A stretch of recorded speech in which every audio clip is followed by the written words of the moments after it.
Hello hello everyone and welcome to PW only IAS. दोस्तों, स्वागत है आप सभी का एक शानदार सेशन में संभव बैच के अंदर में, जहां पर हम लोग अपने साइंस एंड टेक्नोलॉजी को वाइंड अप करने की कोशिश कर रहे हैं। और आज का हमारा जो टॉपिक है वो बड़ा ही इंटरेस्टिंग सा टॉपिक है, जिसको हम लोग बोलते हैं डिफेंस टेक्नोलॉजी। ये एक ऐसी टेक्नोलॉजी है ना, जहां पर आपको अपने कंट्री से प्यार हो जाता है यार। आपको लगता है कि यार अपनी कंट्री कितनी महान है, मतलब कितने बड़े स्टेप्स उसने लिए हैं। बीइंग डेवलपिंग कंट्री, उसके डिफेंस टेक्नोलॉजीज कितनी एडवांस्ड है। वो सीधे कॉम्पीट कर रही है इसराइल की टेक्नोलॉजी से, वो कॉम्पीट कर रही है रशिया और यूएसए की टेक्नोलॉजी से। तो टेक्नोलॉजी के मामले में इंडिया काफी हद तक अब धीरे धीरे आगे बढ़ रहा है। एक समय था जब इंडिया बहुत सारे डिफेंस इक्विपमेंट्स को इंपोर्ट किया करता था, लेकिन अब आप सबको पता है कि हमारा प्यारा डीआरडीओ, आप सबने पहले लेक्चर में इसको जरूर से ध्यान से पढ़ा होगा, डिटेल में पढ़ा होगा, तो उसको हम रिपीट तो नहीं करेंगे। लेकिन आप लोग को यह समझ में आ रहा होगा कि डीआरडीओ कितना सही काम कर रहा है, कितना बड़ा रोल प्ले कर रहा है हमारे कंट्री को ना सिर्फ प्रोटेक्ट करने में, प्रोटेक्ट इन द सेंस कि ना सिर्फ डिफेंस इक्विपमेंट बना के, बल्कि डिफेंस इक्विपमेंट बनाने का मतलब ये नहीं है कि हम उसका इस्तेमाल भी करेंगे। अब जो है हम लड़ाकू टाइप के देश बन गए, ऐसा नहीं है। इसका मतलब सिंपल सा है कि हम इतना क्रेडिबल मिनिमम डिटरेंस बोलते हैं, बहुत ही शानदार सा शब्द है, इसको हमेशा याद रखना। क्रेडिबल मिनिमम डिटरेंस का मतलब ये होता है कि अगर हम लोगों ने थोड़ा सा इतना टेक्नोलॉजी डेवलप कर लिया, इतना डिफेंस इक्विपमेंट डेवलप कर लिया कि भैया सामने वाला देश हम पे हमला करने से पहले सोचेगा, उसको लगेगा कि भैया अगर हमने इनके ऊपर हमला किया तो ये ईंट का जवाब पत्थर से देने को तैयार हैं, तो वो कभी भी हमला करेगा ही नहीं हम पे। तो ऐसी ही सिचुएशन हम क्रिएट करना चाहते हैं इस कंट्री में, जहां पर पीस तो एग्जिस्ट करता ही रहे और साथ में लोगों के अंदर थोड़ा थोड़ा डर भी बना रहे कि यार हमला नहीं कर सकते भाई, नहीं तो पलट के जवाब जो मिलेगा उससे हम भी नहीं बच पाएंगे। तो यही है हमारा पूरा डिफेंस टेक्नोलॉजी, जो कि आपको आपके जगह, आपके घर के अंदर आपको सुरक्षित महसूस करा रहा है। और इन सब के लिए मैं प्राउड फील होना चाहिए। तो हम आज के इस पूरे सेशन में इसी डिफेंस टेक्नोलॉजीज के अलग अलग डोमेन्स के बारे में बात करेंगे, जो भी हमारे यूपीएससी पॉइंट ऑफ व्यू से इंपॉर्टेंट है। फिलहाल हम एक बार वापस से देख लेते हैं भाई कि कहाँ हम अपने सिलेबस में स्टैंड आउट कर रहे हैं। तो स्टैंड आउट करते टाइम हमें समझ में आता है कि यहाँ पर एज सच कहीं पर भी आपको डिफेंस वर्ड नहीं दिखेगा, नहीं दिखेगा भैया। लेकिन यूपीएससी नहीं छोड़ता है इनको, है ना। तो यहाँ पर आप अपने लिए एक नया टॉपिक अगेन आज मेंशन कर लेना, उसको नाम लिखना आप लोग डिफेंस टेक्नोलॉजी। जरूरी है भाई पढ़ना। यूपीएससी ने कई बार कई सारे क्वेश्चंस पूछे हैं, और जब क्वेश्चंस पूछे हैं तो हम लोग को भाई साहब काम करना पड़ेगा। तो डिफेंस टेक्नोलॉजी हम लोग देखते हैं। क्वेश्चंस काफ़ी सारे आए। आगे बढ़ने से पहले आप सबके लिए बस एक छोटी सी इन्फॉर्मेशन ये है कि हमारे बहुत सारे ऐसे ऑनलाइन बैचेस हैं। संकल्प, आप देख सकते हैं, संकल्प ऑलरेडी स्टार्ट होने वाला है बहुत ही जल्द। टाइटन 2026 स्टार्ट होने वाला है। सृजन 2025, जिसमें कि आपको प्रॉपर प्रीलिम्स और मेंस के खूब सारे प्रैक्टिस के साथ प्रॉपर मेंटरशिप प्रोग्राम चलाते हैं हम। और फिर उसके बाद प्रहार है आपके लिए, प्रहार 2025 का ये बैच है। यूपीएससी ऑप्शनल 2025 का बैच है। जो भी स्टूडेंट्स ऐसे 2025 की तैयारी कर रहे हैं वो प्रहार और अपने ऑप्शनल की तरफ जाएं। जो बच्चे 2026 के लिए बात कर रहे हैं या तैयारी कर रहे हैं वो संकल्प, टाइटन जैसे बैचेस को ले सकते हैं। 2025 वाले जो भी स्टूडेंट्स हैं वो अपनी रेगुलर प्रैक्टिस मेंटेन करने के लिए उन्होंने एक बार कोई सारी चीज़ें पढ़ रखी हैं, बस उनको प्रैक्टिस करना है, तो सृजन प्रोग्राम उनके लिए। और अगर कोई 2027 का बच्चा है जो कि अभी अपने कॉलेज वॉलेज में है, तो आराम से वो 2027 के बैचेस को भी ले सकता है। तो ये तो अपनी पूरी बात हो गई भाई, कुछ बैचेस जो भी आपके यूपीएससी प्रिपरेशन को और स्ट्रेंथ दे रहे होंगे, और यहाँ पर शानदार टीचर्स होंगे। अपनी बात नहीं कर रहा हूँ, मतलब ठीक है, मेरे को भी इंक्लूड कर लेना यार, थोड़ा थोड़ा सा। बाकी पूरी टीम जो है पीडब्ल्यू की, वो आपके इस यूपीएससी प्रिपरेशन में बहुत हेल्प कर रही है। ऑलरेडी आपको पता ही, संभव बैच में आपकी क्लासेस बहुत ही जोरदार और जबरदस्त चल रही है। सारे ही टीचर बहुत ही अच्छे तरीके से आपको हर एक टॉपिक कवर करा रहे हैं। इन सब पीपीटीज वगैरह को कहाँ देखोगे भाई, यही यहीं मिल जाएगा, है ना। और कोई डाउट डाउट आए तो पूछ लेना यहाँ पर। ये बताते बताते अब मैं थक चुका हूँ, इसको मैं बाद में भर दूंगा जब आपका पूरा टॉपिक कंप्लीट हो जाएगा। फिलहाल हम चलते हैं अपने डिफेंस टेक्नोलॉजी की तरफ। और डिफेंस टेक्नोलॉजी में सबसे पहला वर्ड जो हमें समझना चाहिए वो है न्यूक्लियर ट्रायड का। आखिरकार ये क्या है न्यूक्लियर ट्रायड? बड़ा बेसिक सा वर्ड है ये। हम लोग बोलते हैं कि आज हमारा देश जो है वो अपने आप में न्यूक्लियर ट्रायड कंट्री है। न्यूक्लियर ट्रायड का मतलब सिर्फ इतना सा है कि देखो, आप जब भी न्यूक्लियर पावर्ड होते हो, न्यूक्लियर कैपेबल होते हो, तो मतलब आपके पास जितने भी मिसाइल्स हैं, जितने भी ऐसे डिफेंस इक्विपमेंट है, जैसे मिसाइल जिसमें कि आप कुछ ना कुछ विस्फोटक सामान भरते हो, तो वो विस्फोटक सामान हम लोग बोलेंगे कि वो न्यूक्लियर टेक्नोलॉजी से लैस है, मतलब उसके अंदर न्यूक्लियर वेपन्स हैं। वो किसी भी देश पर जाके न्यूक्लियर वेपन छोड़ सकता है। और ऐसा कहां से हो सकता है, कौन से वाले वेपन में लगाएंगे? तो हमें पता है कि यार देखो, हमारे डिफेंस में तीन मेजर विंग्स होती हैं। एक होता है आपका आर्मी, एयरफोर्स और नेवी। आर्मी, एयरफोर्स और नेवी, ये तीनों ही जगहों पर, इन तीनों ही सेक्शंस में अगर आपने न्यूक्लियर कैपेबल वेपन्स दे रखा है कि उनको जब भी इस्तेमाल करना हो कर लेंगे, ऐसा अरे नहीं, ऐसा नहीं होता। एक कमांड चेन होती है पूरी। कोई भी specific section of the defence decide नहीं करती है कि उनको न्यूक्लियर वेपन इस्तेमाल कर लेना है, उसके लिए प्रॉपर चेन ऑफ कमांड्स होते हुए फिर आगे बढ़ता है वो। तो फिलहाल यहां पर हम लोग देखते हैं कि लैंड की अगर बात करें तो अग्नि और पृथ्वी, अभी इनके बारे में हम पढ़ेंगे कि ये कुछ ऐसे मिसाइल्स हैं जो कि न्यूक्लियर कैपेबल हैं। फिर इसके बाद अगर आप लोग एयर में आते हो तो ऐसे बहुत सारे जेट फाइटर्स हमारे पास, रफेल, मिराज, सुखोई, ये सारे ऐसे ऐसे जेट फाइटर्स हैं जहां पर न्यूक्लियर वेपन्स लैश हैं। और जब भी हम लोग सी पर बात करते हैं तो सी में दो हिस्से होते हैं, एक तो सरफेस पर चलता है और एक पानी के अंदर पनडुब्बी, जिसको हम लोग सबमरीन बोलते हैं। तो यहां पर आप सरफेस पर देखोगे तो शिप लॉन्च के ऐसे बहुत सारे आप फाइटर्स देख सकते हो, मिसाइल में से धनुष, अभी आज हम पढ़ेंगे इसके लिए। और अंडर वाटर में जब भी बात करोगे तो सबमरीन के सीरीज की है, जिसको हम लोग नाम देते हैं सागरिका, है ना। चाहो तो यहां पर लिख भी सकते हो आप लोग। ये क्या है भाई आपके लिए, ये है आपके लिए सागरिका। अभी हम इसको डिटेल में पढ़ेंगे कि ये कौन सी मिसाइल है, किसका वर्जन है, और हम लोग मिसाइल को इस हिसाब से पढ़ेंगे जिससे कि आपको बहुत ज़्यादा याद ना करना हो और रिलेशन के परस्पेक्टिव से आपको कई सारी चीज़ें याद आ जाएं। फिलहाल अगर हम लोग मिसाइल के टाइप्स को डिफाइन करें तो मिसाइल के टाइप्स ना कई प्रकार के हो सकते हैं यार। देखो कौन कौन से टाइप्स के हो सकते हैं, कई सारे बेसिस पर हम उनको क्लासिफाई करते हैं। जैसे कि अगर हमें उनका फ्लाइट पाथ देखना है कि वो कैसे उड़ के जा रहे हैं, हमने बोला जैसे हम एक पत्थर फेंकते हैं, मान लो कि वो बात है ना कि एक तबीयत से तो पत्थर उछालो यारो वाला बात है, तो पत्थर ऐसे ऐसे नहीं उछालना है, आपको ऐसे एक पैराबोलिक पाथ में फेंकना है ना। तो जो पत्थर है, मान लो जब आप पेड़ से आम तोड़ते हो तो आप पत्थर फेंकते हो, है ना। तो पत्थर जो है वो बेसिकली जाता है और फिर ग्रेविटी के आगोश में नीचे आ जाएगा, अगर उसको पेड़ नहीं मिला तो, है ना। वो थोड़ी दूर तक जाएगा, फ्लाइट लेगा और फिर नीचे आ जाएगा, ऐसा ही होता है, बिल्कुल है। तो ऐसे मिसाइल्स जो भी होंगे जिनको एक बार लॉन्च करो और फिर वो अपनी पाथ ट्रैवल करें और फिर अपने बाद ग्रेविटी के आघोष में आके वो कहीं ना कहीं गिरा दें अपने आप को और फिर वहां विस्फोट हो जाए, ऐसे मिसाइल्स को हम लोग क्या बोलेंगे भाई, बैलिस्टिक मिसाइल बोलेंगे। अभी पढ़ेंगे इसके बारे में। क्रूज मिसाइल क्या है, क्रूज मिसाइल का मतलब टेढ़ा मेढ़ा कहीं पर भी उसको घुमा सकते हो, मैनूवर कर सकते हो बहुत ही अच्छे तरीके से। दूसरा वर्जन जो है ये तो फ्लाइट पाथ से रिस्पॉन्सिबिलिटी हम देख सकते हैं। और दूसरा अगर हम लोग लॉन्च मोड की बात करें तो लॉन्च मोड में हम लोग को समझ में आएगा कि देखो ऐसे कई सारे कहां से हम लॉन्च कर रहे हैं और कहां पर जाके ये किसी चीज को ध्वस्त कर रहा है उसके बेसिस पर। जैसे सरफेस टू सरफेस मिसाइल, मतलब कि सरफेस से, एक सरफेस से ये मिसाइल उछेगा, ऐसे उछल के जाएगा और हवा में जाके दूसरे सरफेस के टारगेट को एक्वायर करेगा, तो सरफेस टू सरफेस कहलाएगा। अब इस तरीके से आप अनगिनत परम्यूटेशन कॉम्बिनेशन लगा सकते हो कि भाई सरफेस है, सरफेस से एयर को जा मारेगा, मतलब हेलीकॉप्टर आ रहा था, ये गया धाड़ से मार दिया, गिरा दिया भाई। सेम टू सेम उल्टा भी होगा। वो बॉर्डर मूवी देखिए, जैकी श्रॉफ आ गया भाई, अब जैकी श्रॉफ, जग्गू दादा आ गए अपने, जग्गू दादा है, बिड़ू क्या चल रहा है इधर, टैंकर है, गिरा दिया उधर। तो ये क्या हो गया, एयर से उन्होंने क्या किया, हेलीकॉप्टर से अपना मिसाइल दाग दिया नीचे टैंकर पर, तो ये क्या था, air to surface missile. Similarly air to air missile भी हो सकता है, दो फाइटर जेट आपस में भिड़ रहे हैं, एक फाइटर दूसरे फाइटर को अगर ध्वस्त कर रहा है तो air to air missile. Similarly हम लोग देखते हैं यहां पर आप देखोगे तो ऐसे sea to sea missile, sea to air missile, है ना। ये सारे मिसाइल्स भी होंगे कि भाई समुद्र में चल रहे हैं, तब से ऊपर से कोई लड़ाकू विमान हमें मारने आ रहा था, हमने उससे पहले उसको मार दिया, तो वो सी टू एयर हो गया। एयर टू सी भी होएगा ऐसे ही। तो ऐसे अनगिनत है, अनगिनत ही है, मतलब फिक्स्ड होंगे, लेकिन ऐसे कई सारी चीजें आप डिफाइन कर सकते हो। मतलब आप इमेजिन करो कि समझ में आ जाएगा कहां से चल रहा है, किसको ध्वस्त कर रहा है, उसके बेसिस पर surface to surface, surface to air, air to surface, air to air वगैरह वगैरह चला सकते हो आप।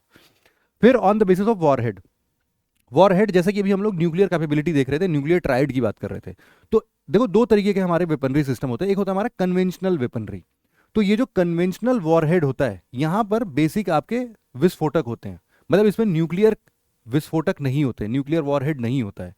तो बाकी जो भी चीजें हैं, जैसे हमारा बॉम्ब है, कोई भी मान लो नॉर्मल बॉम्ब है कि वो जाके फटेगा, लेकिन ऐसा नहीं, जैसे भी आपने देखा होगा इसराइल पर कई सारा हमला हुआ है ना। तो इसराइल पर जितना भी हमला आप देख रहे हो उस सिचुएशन में वो क्या उसमें से कोई न्यूक्लियर कैपेबल था, नहीं, वो भी विस्फोट होते थे, वो भी ध्वस्त करते थे कई सारे बिल्डिंग्स, कई सारे मेजर वहाँ के जो भी इंपॉर्टेंट जगह थे वहाँ पर उन्होंने ध्वस्त किया है उसको। लेकिन ये सब के सब कैसे थे वहाँ पर, नॉर्मल कन्वेंशनल वेपन्स थे वो। और दूसरा होता है strategic warhead missile. Strategic warhead missile is always falls under nuclear capability. तो यहां पर जब भी स्ट्रैटेजिक वॉरहेड मिलेगा ना आपको, तो यहां पर न्यूक्लियर कैपेबल होगा, ये जाएगा और न्यूक्लियर कैपेबल बड़ा हमला होगा भाई। अब ये यूजुअली अब स्ट्रैटेजिक वॉरहेड मिसाइल्स अब यूज नहीं होता है, क्योंकि जिस दिन इसका यूज हुआ समझ लो वर्ल्ड वॉर 3 आना ही आना है ना। तो इसीलिए अब इसको कोई अवॉइड ही करता है, सब अवॉइड करते हैं, रखते सब है अपने पास, लेकिन यूज जल्दी कोई नहीं करता है। On the basis of range, range मतलब कितने दूर जाके वो अपने टारगेट को एक्वायर कर रहा है। कोई 300 किलोमीटर से 1000 किलोमीटर दूर तक के टारगेट को एक्वायर कर सकता है, तो उसको हम लोग शॉर्ट रेंज बोल देंगे। इससे और भी कम होगा तो भी शॉर्ट रेंज ही कहलाएगा। कुछ मीडियम रेंज होंगे कि अब 3500 किलोमीटर तक चले जा रहे हैं। कुछ इंटरमीडिएट रेंज होते हैं जो कि 3500 से 5500 किलोमीटर के आसपास चलते हैं। और 5500 किलोमीटर से ज़्यादा अगर ये अपने टारगेट को एक्वायर कर सकते हैं तो उसको हम लोग बोलते हैं इंटर कॉन्टिनेंटल मिसाइल्स। ये जो इंटर कॉन्टिनेंटल बैलिस्टिक मिसाइल हो सकते हैं, इंटर कॉन्टिनेंटल दूसरे मिसाइल्स हो सकते हैं, अब इनका ना कॉम्बिनेशन चलेगा। मान लो हमने एग्जाम्पल दिया अग्नि मिसाइल का। अग्नि मिसाइल क्या है भाई? सरफेस टू सरफेस मिसाइल है। लेकिन साथ में अग्नि मिसाइल क्या है? बैलिस्टिक मिसाइल है। साथ में अग्नि मिसाइल का जो 5th वर्जन है, अग्नि 5 जो है, वो इंटर कॉन्टिनेंटल मिसाइल है। तो हम लोग क्या बोलेंगे अग्नि को? अग्नि को हम लोग बोलेंगे आईसीबीएम है। आईसीबीएम का मतलब क्या है कि भाई साहब वो इंटर कॉन्टिनेंटल बैलिस्टिक मिसाइल है। ICBM, inter continental ballistic missile. या फिर हम उसको बोलेंगे, हम लोग बोलते हैं सरफेस टू सरफेस है, तो एसएस आईसीबीएम, मतलब कि surface to surface intercontinental ballistic missile. तो किसी भी चीज को अगर आप डिफाइन कर रहे हो तो उसके रेंज से, उसके टाइप से, और लॉन्च मोड क्या है इसके बेसिस पर आप उसको डिफाइन करते हो। मोटा मोटा जब आप नामकरण करते हो तो ऐसे ही करोगे। जो नॉर्मली होता है ना वो वॉरहेड कन्वेंशनल ही होते हैं। कुछ लिमिटेड हमारे पास ऐसे मिसाइल्स होते हैं जहां पर हम लोग स्ट्रेटेजिक वॉरहेड भी लगाते हैं। तो आई होप आपको ये समझ में आ गया होगा। तो अब जरा एक एक करके डिफाइन करते हैं on the basis of flight, जो वो पाथ ले रहे हैं। तो हमने देखा कि देखो, एक तो पैराबोलिक पाथ होगा, मतलब यहां से हमने लॉन्च किया और लॉन्च करने के बाद ये सीधे उड़ता उड़ता गया, यहां तक पहुंचा होगा, और फिर इसके बाद ग्रेविटी के आगोश में आके ये धड़ाधड़ करके यहां पर गिरा देगा। अब यहां पर आप देखोगे तो इसके लिए ना टारगेट फिक्स होना चाहिए। अब जहां से निशाना साधे थे, अब ये टारगेट अगर बाद में मूव हो गया, कहीं इधर उधर भाग गया, तो ये तो गिरेगा तो वहीं पर, क्योंकि एक बार आपने इसको छोड़ दिया, अब ये अपना पाथ नहीं बदल सकता है भाई, क्योंकि आप इसको मैन्यूवर नहीं कर सकते हो। ये हमेशा आपके लिए लॉन्ग रेंज में इस्तेमाल होगा। जैसे कि हम लोग इंटर कॉन्टिनेंटल की बात कर रहे थे, तो इंटर कॉन्टिनेंटल में ज़्यादातर करके हम लोग बैलिस्टिक मिसाइल का इस्तेमाल करते हैं। क्यों? क्योंकि देखो ना, अगर आपको पता चल जाए कि जैसे मान लो क्रूज मिसाइल है, क्रूज मिसाइल आप किसी भी पाथ में चला सकते हो, उसको आपको हमेशा पुश करना पड़ेगा। अब जब भी ऐसा पुश करने वाला हिसाब होगा तो इसमें ज़्यादा फ्यूल जाएगा। फ्यूल मतलब जो उसको लेके जा रहा होगा वहां तक कुछ तो फ्यूल डालोगे भाई, अपने आप थोड़ी ना भाग जाएगा। तो जो भी फ्यूल डाल रहे हो इसके अंदर, तो आपको ज़्यादा फ्यूल डालना पड़ेगा वहां तक पहुंचाने के लिए। अगर इसका है तो इसके लिए तो बस एक थ्रस्ट चाहिए इसको, थ्रस्ट के बाद तो ये फिर अपने आप ही टारगेट एक्वायर करता है। तो यहाँ पर इसके साथ फायदा है कि ये आपको लॉन्ग रेंज मिलेगा। आपका जो क्रूज मिसाइल है ये इतना लॉन्ग रेंज नहीं मिलेगा जितना आपका बैलिस्टिक मिसाइल जा सकता है। क्यों? क्योंकि इसको फ्यूल ज़्यादा ज़रूरत पड़ेगी बहुत दूर जाने के लिए। तो इतना फ्यूल ही खर्चा कर दोगे तब तो फिर इतना बड़ा बन जाएगा आपका मिसाइल, एक तो जाने में इतना मेहनत लगेगा उसको, फिर उसको फ्यूल कैरिंग और मेहनत लगेगा, फिर जहाँ जाएगा वहाँ बहुत इजीली इंटरसेप्ट हो जाएगा, इतना बड़ा सहारा होगा तो कुछ भी कहीं से दिख जाएगा वगैरह वगैरह। लेकिन फिलहाल आप इस पर ध्यान देना कि ये पैराबोलिक पाथ कवर करता है और ये रैंडम कोई भी पाथ कवर कर सकता है। फिर इसके बाद आप देखना कि ये जो वॉरहेड कैरिंग कैपेसिटी है इसका ज़्यादा होगा, ऑब्वियस बात है ज़्यादा होगा, क्योंकि जब फ्यूल आप कम डालोगे तो इसके पास ज़्यादा स्पेस बच रहा है कि ये वॉरहेड ज़्यादा ले जा सके। इसके साथ दिक्कत क्या होगा कि अगर वॉरहेड ही पूरा भर दोगे, सॉरी इसमें फ्यूल ही पूरा भर दोगे, तो वॉरहेड भरने की कम जगह बचेगी, तो ज़्यादा विध्वंसक नहीं होगा, ये डिजास्टरस नहीं होगा। फिर इसके बाद अगर हम बोल सकते हैं कि अगर इसका फिक्स्ड पाथ है और अगर आपने यहाँ पर कोई रडार सिस्टम लगा रखा है, तो रडार सिस्टम आपके इस फिक्स्ड मिसाइल को तो बहुत इजीली ट्रैक कर सकता है। इनफैक्ट अब तो इतने अच्छे एडवांस सिस्टम आ चुके हैं कि यहाँ से जैसे ही उठना स्टार्ट होता है तभी ये डिटेक्ट कर लेते हैं कि भाई उधर से मिसाइल आ रहा है। अब ये अगर मान लो 200 300 400 किलोमीटर दूर है तो इसको आने में 2 4 5 मिनट 10 मिनट लगेगा, तब तक ये अपना पूरा फिक्स कर लेते हैं भाई। यहाँ से वो उल्टा भी छोड़ देते हैं, जैसे वो रामायण में पहले दिखते थे ना, इधर से एक तीर चलाई उधर से दूसरी तीर चलाई, दोनों जाके ऊपर हवा में जाके चू चू चू चू आवाज आती थी और ऐसे खत्म हो जाते थे। तो समझ लो वैसे ही यहाँ पर भी हो रहा है। इनफैक्ट इसराइल में जो एक आयरन डोम मैकेनिज्म है उनका, तो इसराइल का जो आयरन डोम मैकेनिज्म है वो बहुत ही शानदार ऐसे ही डिफेंस मैकेनिज्म है। डिफेंस मतलब कि कोई भी मिसाइल आती है उड़ते हुए तो वो उसको हवा में ही ब्लास्ट कर देता है। अपने इंडिया में भी है ऐसा, अभी पढ़ेंगे हम उसको भी। तो आयरन डोम जैसा ही मैं मान लो यहाँ पर कुछ लगा हुआ, कोई भी आप मिसाइल लाओगे तो ये ट्रेसेबल बहुत इजीली है, ये तो इजीली डिटेक्ट हो सकता है। और it can be killed by air defence system. Air defence system से द्वारा किल किया सकता है, मतलब कि अगर रडार इसको डिटेक्ट कर रहा है तो हमने कोई भी एयर डिफेंस मैकेनिज्म, एक और मिसाइल हमने भी यहाँ से छोड़ दिया, टारगेट एक्वायर करके उसको हवा में ध्वस्त कर देगा।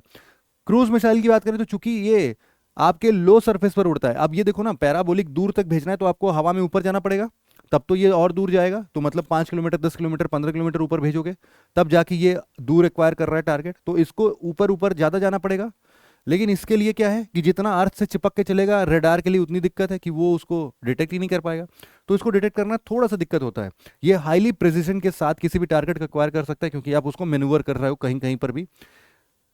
इसके अलावा स्मॉल रेंज का होता है, पेलोड कैपेसिटी इसकी लिमिटेड होती है और इसको ट्रैक करना मुश्किल है, और एयर डिफेंस सिस्टम के लिए इसको किल करना भी थोड़ा मुश्किल है। ऐसा नहीं है कि नहीं कर पाएगा, लेकिन मुश्किल है, इसको अपने बैलिस्टिक मिसाइल को किल करना ज़्यादा ईजी है। इसके बाद अब हम लोग चलते हैं अपने एक ऐसे प्रोजेक्ट पर जिसको कि हमारे महान विजनरी, हम सबके प्रिय डॉक्टर APJ अब्दुल कलाम साहब ने पूरा डिज़ाइन किया था। इसको हम लोग बोलते हैं missile program of India, IGMDP, intercontinental guided, हम लोग बोलते हैं कि IGMDP इंटीग्रेटेड है, sorry, integrated guided missile development program. तो integrated guided missile development program जो है ये बेसिकली आपके बैलिस्टिक मिसाइल्स के लिए रिस्पॉन्सिबल है। तो इन्होंने बेसिकली ऐसे 5 मिसाइल्स की बात की थी जिसको हम लोग एब्रीविएशन के तौर पर पटना बोल सकते हैं, पृथ्वी, अग्नि, त्रिशूल, नाग और आकाश। ये जो 5 मिसाइल्स हैं, ये 5 मिसाइल आपस में हमारे बैलिस्टिक मिसाइल्स का पूरा प्रोजेक्ट बनेंगे, और इसी को हम लोगों ने प्रोजेक्ट स्टार्ट किया था कब, काफी पहले ये स्टार्ट हुआ था, आप देख सकते हो 1983 में स्टार्ट हुआ था और लगभग 2008 तक इसको हम लोगों ने कंप्लीट भी कर दिया था। तो यहां पर आपको ये IGMDP हमारे डिफेंस टेक्नोलॉजी का जो मिसाइल्स सिस्टम है उसमें डेवलप होने वाला है, ये कुछ पहला मिसाइल टेक्नोलॉजीज हैं जिसको कि हम लोगों ने बहुत अच्छे तरीके से इंप्लीमेंट किया है।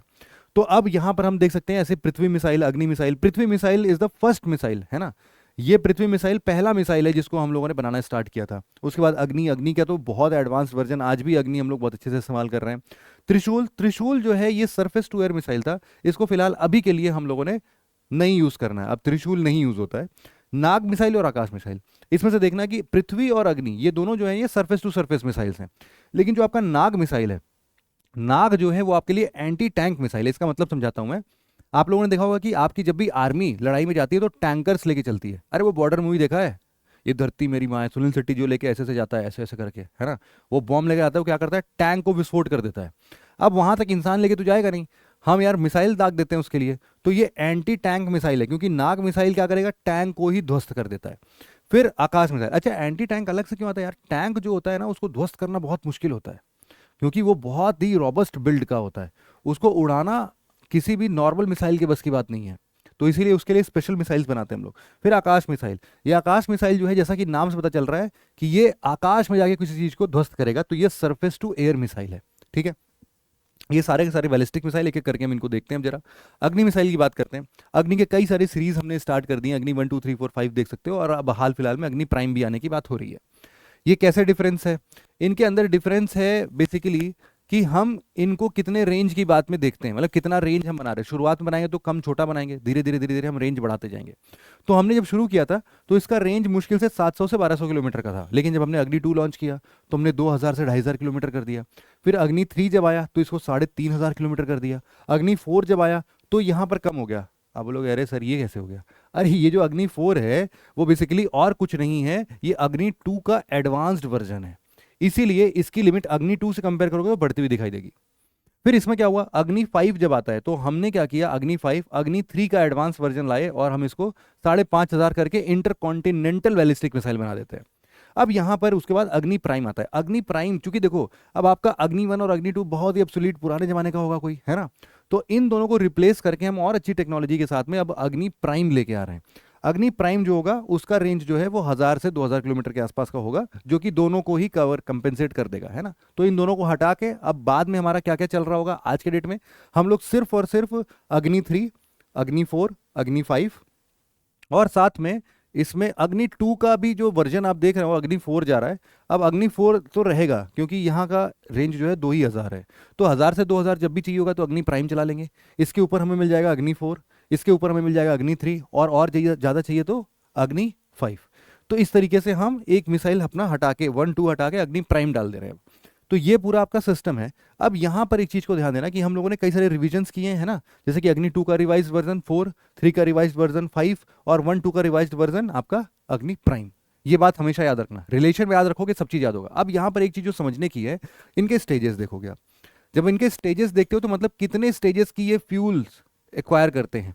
तो यहाँ पर हम देख रहे हैं कि ये सारे के सारे सॉलिड फ्यूल्ड होते हैं, और साथ में यहाँ पर दो दो स्टेज में आपको दिख रहा है ना। जैसे कि आप देख सकते हो कि ये सिंगल स्टेज है, ये दो स्टेज है, दो स्टेज है, दो स्टेज है, ये तीन स्टेज आ गया।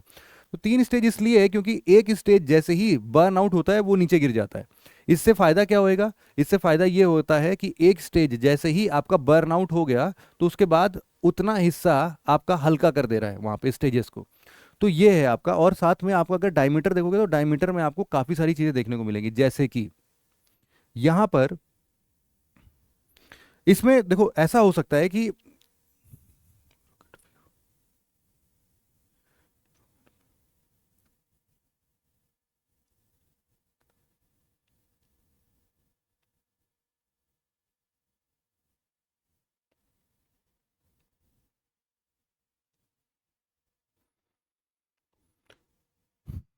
हम इनके अगर वेरियस स्टेजेस को देखते हैं, नेक्स्ट हमारा वेरियस स्टेजेस है, तो इसमें आप देखोगे कोई एक स्टेज का है, कोई दो स्टेज का है। जैसे जैसे रेंज बढ़ता जाएगा हमें number of stages of fuel बढ़ाने पड़ेंगे, क्योंकि हमें इसको और दूर तक लेके जाना है ना। तो हम इसके स्टेजेस को बढ़ा देते हैं, तो ये स्टेज 1 2 3 ऐसे आने लगता है। अब यहाँ पर जो अगला है वो काफ़ी इंपॉर्टेंट है। यहाँ पर डायमीटर का रूल है। देखो डायमीटर से क्या मतलब होता है, अगर हमारे पास डायमीटर कम है, पतला मुंह है, उसका पतला मुंह है, तो हम जो वॉरहेड डाल रहे होंगे इसके अंदर वो सिंगल वॉरहेड हो सकता है ना। लेकिन अगर हमारा ये विड्थ काफ़ी चौड़ा है तो हम एक की जगह पर कई सारे वॉरहेड इसके अंदर फंसा सकते हैं। तो जब भी ये टारगेट को एक्वायर करने जाएगा, तो जैसे आप लोग देखते हो आतिशबाजियां जब होती हैं तो कभी कभी एक रॉकेट ऊपर जाता है और फूट जाता है। लेकिन कभी कभी क्या होता है कि एक रॉकेट ऊपर जाता है, उसमें से 5 6 जगह पर वो फूटता है। तो जो 5 6 जगह फूटता है मतलब उसका अगर इस मिसाइल से रिलेशन देखोगे तो ऐसे ही मल्टीपल वॉरहेड्स वो लेके जा रहा होगा। तो जहां पर भी ध्वस्त कर रहा होगा, एक तो है कि एक जगह स्ट्राइक कर दिया, लेकिन नहीं, वो थोड़ी दूर गया और ऐसे 5 बदल गया, और फिर वो 5 जगह अलग अलग जगह विस्फोट करता है। तो मल्टीपल वॉरहेड्स तभी ले जा पाओगे जब आप ऐसे बड़े डायमीटर्स की बात करोगे। तो आज के डेट में आप देखोगे तो आपके पास कुछ मिसाइल्स, जैसे कि जो एडवांस्ड मिसाइल हैं, जैसे कि आपका अग्नि 3 मिसाइल बोल सकते हो, या फिर अग्नि 5 और अग्नि प्राइम बोल सकते हो। ये दोनों ऐसे मिसाइल्स हैं जो कि मल्टीपल टारगेट्स को एक्वायर करने के लिए मल्टीपल वॉरहेड्स कैरी कर सकते हैं। ठीक है। और याद रखना कि जो भी इंटर कॉन्टिनेंटल बैलिस्टिक मिसाइल है, जो यहाँ पर हमें 5,500 किलोमीटर की जरूरत पड़ेगी, हमें चाहिए भाई साहब चाइना पूरा कवर हो जाए अपना। तो इसीलिए इसको हम लोग इस्तेमाल में लेके आते हैं। इंटरकॉन्टिनेंटल बैलिस्टिक मिसाइल चाइना के लिए डिटरेंस जैसा काम करता है। नेक्स्ट हमारा एक अग्नि 5 के बारे में थोड़ी सी और बात करते हैं। यहाँ पर आप देख सकते हो कि अग्नि 1 अग्नि 2 के बाद देखो अग्नि 3 इधर आ रहा है ना। पहले अग्नि 4 है, तो अग्नि 1 अग्नि 2 अग्नि 4 ये सारे आपको पतले वाले दिखेंगे, लेकिन अग्नि 3 आपको ब्रॉडर दिख रहा है, अग्नि 5 भी आपको ब्रॉडर दिख रहा है। इसमें अग्नि प्राइम नहीं है, नहीं तो वो भी इसके बराबर ही है। तो अब यहाँ पर आप देख सकते हो कि कैसे हमारा ये जो मल्टीपल टारगेट्स की बात कर रहे हैं वो हमारे मल्टीपल टारगेट्स ऐसे कुछ एक्वायर करेगा। आप सोचो कि जब भी मल्टीपल टारगेट्स एक्वायर करेगा तो अब इसको ट्रैक करना मुश्किल है कि नहीं। अब मान लो रडार से आपने बता दिया है ना कि ये कुछ ऐसे आ रहा है, लेकिन अगर आप इससे पहले इसको इंटरसेप्ट करते हो तब तो ठीक है। लेकिन अगर एक बार ये अलग अलग हो गया तब आपके लिए बहुत मुश्किल है कि एक ही मिसाइल 5 अलग अलग जगह पर टारगेट एक्वायर कर रहा है, तो आप फिर 5 जगह अलग अलग उसको इंटरसेप्ट करने के लिए भेजोगे। यहाँ से डिफेंस सिस्टम कुछ लगाओगे कि भाई इसको ध्वस्त कर दो, इसको ध्वस्त कर दो। तो मतलब क्या है कि इसको थोड़ा सा डिफेंड करना मुश्किल हो जा रहा है। तो हमारे लिए अच्छी बात है यार, हमारे लिए डिटरेंस और बढ़ जाएगा सामने वाले देश के लिए। अब यहाँ पर अग्नि 5 जो है, अभी हाल फिलहाल में आपने देखा होगा कि मोदी जी ने बहुत बहुत बातें की है दिव्यास्त्र मिशन की, है ना। दिव्यास्त्र मिशन, ये जो है ये है आपका दिव्यास्त्र मिशन, वी बीच में भूल गया मैं। दिव्यास्त्र मिशन अग्नि 5 जो है वो आपके MIRV टेक्नोलॉजी से लैश हो चुका है, जिसको हम लोग मिशन दिव्यास्त्र के अंदर में सक्सेसफुली टेस्ट भी कर चुके हैं। इसका मतलब multiple independently targeted re entry vehicle. Multiple independently targeted इसका मतलब है कि अभी तक सिर्फ और सिर्फ ये आपका ऐसे उठ के रैंडमली 5 जगह नहीं फूटेगा। अब ये जब निकल के 5 जगह जाएगा, मान लो सपोज कि अगर 5 वॉरहेड है, तो इन पांचों को आप डिस्टेंस में बिल्कुल फिक्स कर सकते हो कि ये कहां कहां पर जाएगा। तो इसीलिए इंडिपेंडेंटली टारगेटेड है। ये 5 के पांचों कहां पर हिट कर रहे होंगे वो इंडिपेंडेंटली आप उसको बता सकते हो, पहले से ही अलाइन कर सकते हो। तो जैसे वो आयरन मैन वाली मूवी, पता नहीं आपने देखी है कि नहीं, उसमें ऐसा होता है कि जब वो टोनी स्टार्क जब पहली बार जहां से उसको लोग घेर लेते हैं, बंदी बनाते हैं, तो अफगानिस्तान का सीन है शायद वो।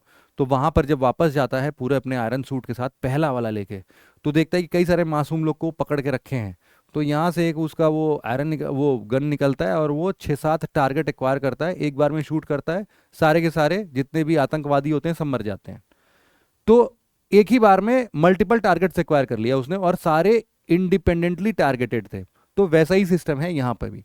इसके अलावा जैसा कि मैंने बताया कि सक्सेसफुली टेस्ट हुआ है, और इंडिया ऐसा करने वाला छठवां देश बना है जिसके पास ये MIRV टेक्नोलॉजी है। इसके पहले USA, Russia, UK, France, China के पास है, अब इंडिया के पास भी MIRV टेक्नोलॉजी आ चुकी है। इसके बाद हम बढ़ते हैं अपने दूसरे मिसाइल की तरफ जिसका नाम है पृथ्वी मिसाइल। देखो पृथ्वी मिसाइल जो है, पृथ्वी के भी ऐसे कई सारे वेरिएंट्स आए हैं, पृथ्वी 1, 2, 3। पृथ्वी मिसाइल जो है ये लिखा हुआ है SRBM। SRBM का मतलब क्या है उसको जरा आप लोग समझना। सबसे पहले SR का मतलब है शॉर्ट रेंज होगा, है ना। SR का मतलब क्या, शॉर्ट रेंज। BM का मतलब है बैलिस्टिक मिसाइल। तो ये अपने आप में पृथ्वी मिसाइल जो है, जो सबसे पहली मिसाइल बनी थी IGMDP के अंदर में, integrated guided missile development program, Abdul Kalam वाला, याद है ना। उसके अंदर में पहली मिसाइल जब बनाई गई थी तो सबसे पहले यही बनी थी, पृथ्वी 1 बनी थी। तो पृथ्वी 1 जब बनी थी ना, तो ये रेंज कितना था इसका, 150 किलोमीटर के आसपास था। तो छोटी डिस्टेंस के लिए बनाई गई थी ये। फिर पृथ्वी 2 जो है थोड़ा सा और बढ़ा के हम लोगों ने 250-350 किलोमीटर कर दिया। 350 भी अब जाके किया है, लेटेस्ट डेवलपमेंट के बाद पृथ्वी 2 को हम लोगों ने और फर्दर इन्हांस किया है। पृथ्वी 3 एज सच हम लोग इस्तेमाल नहीं कर रहे हैं, लेकिन पृथ्वी 3 के अलग अलग वर्जन को जरूर इस्तेमाल कर रहे हैं। जैसे कि पृथ्वी 3 का जो मेजर वर्जन था उसको हम लोगों ने 350 किलोमीटर के आसपास डेवलप किया था, लेकिन हमने क्या किया बाद में कि पृथ्वी 2 को ही उस लेवल पर इन्हांस कर दिया। तो पृथ्वी 3 के में जरूरत नहीं पड़ी। लेकिन पृथ्वी 3 के और जो दूसरे वेरिएशन है, जैसे कि नेवल वर्जन हमने निकाला, और नेवल वर्जन का नाम बदल के हमने कर दिया धनुष।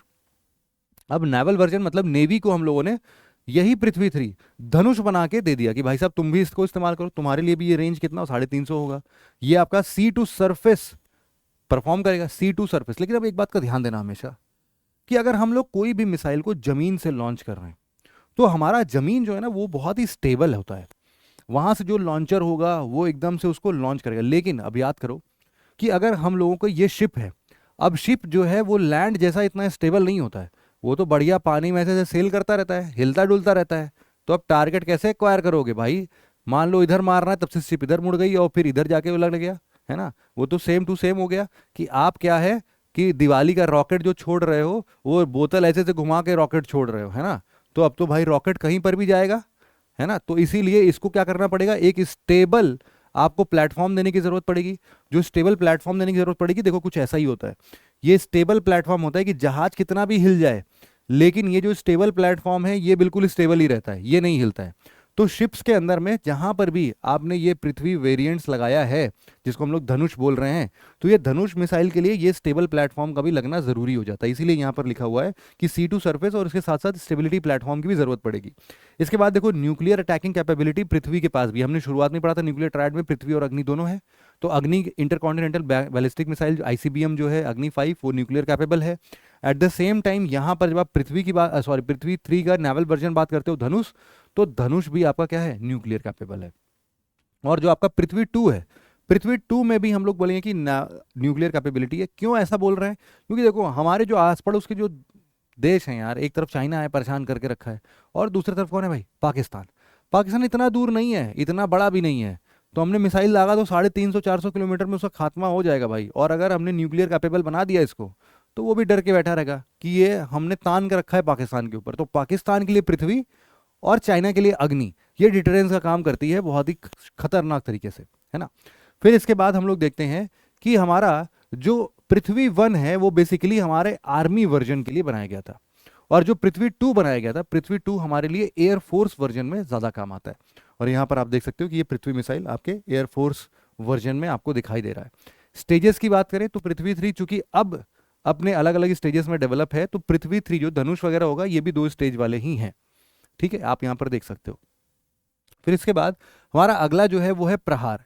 प्रहार भी पृथ्वी से ही रिलेटेड है। देखो नेवल वर्जन हम लोगों ने अभी देखा, उसको क्या नाम है, धनुष दिया। लेकिन अब यहां पर ध्यान देना कि जो पृथ्वी मिसाइल हमने बनाई थी, पृथ्वी मिसाइल में बेसिकली हम लोगों ने लिक्विड फ्यूल का इस्तेमाल किया था, है ना। हम लोगों ने क्या इस्तेमाल किया भाई, लिक्विड फ्यूल का इस्तेमाल किया। अब लिक्विड फ्यूल के साथ एक दिक्कत है, क्या है कि आप लिक्विड फ्यूल के साथ इन मिसाइल्स को हमेशा किसी भी जगह पर आप ट्रांसपोर्ट नहीं कर सकते हो। आपका फ्यूल अलग टैंकर में जाएगा और मिसाइल अलग जाएगा।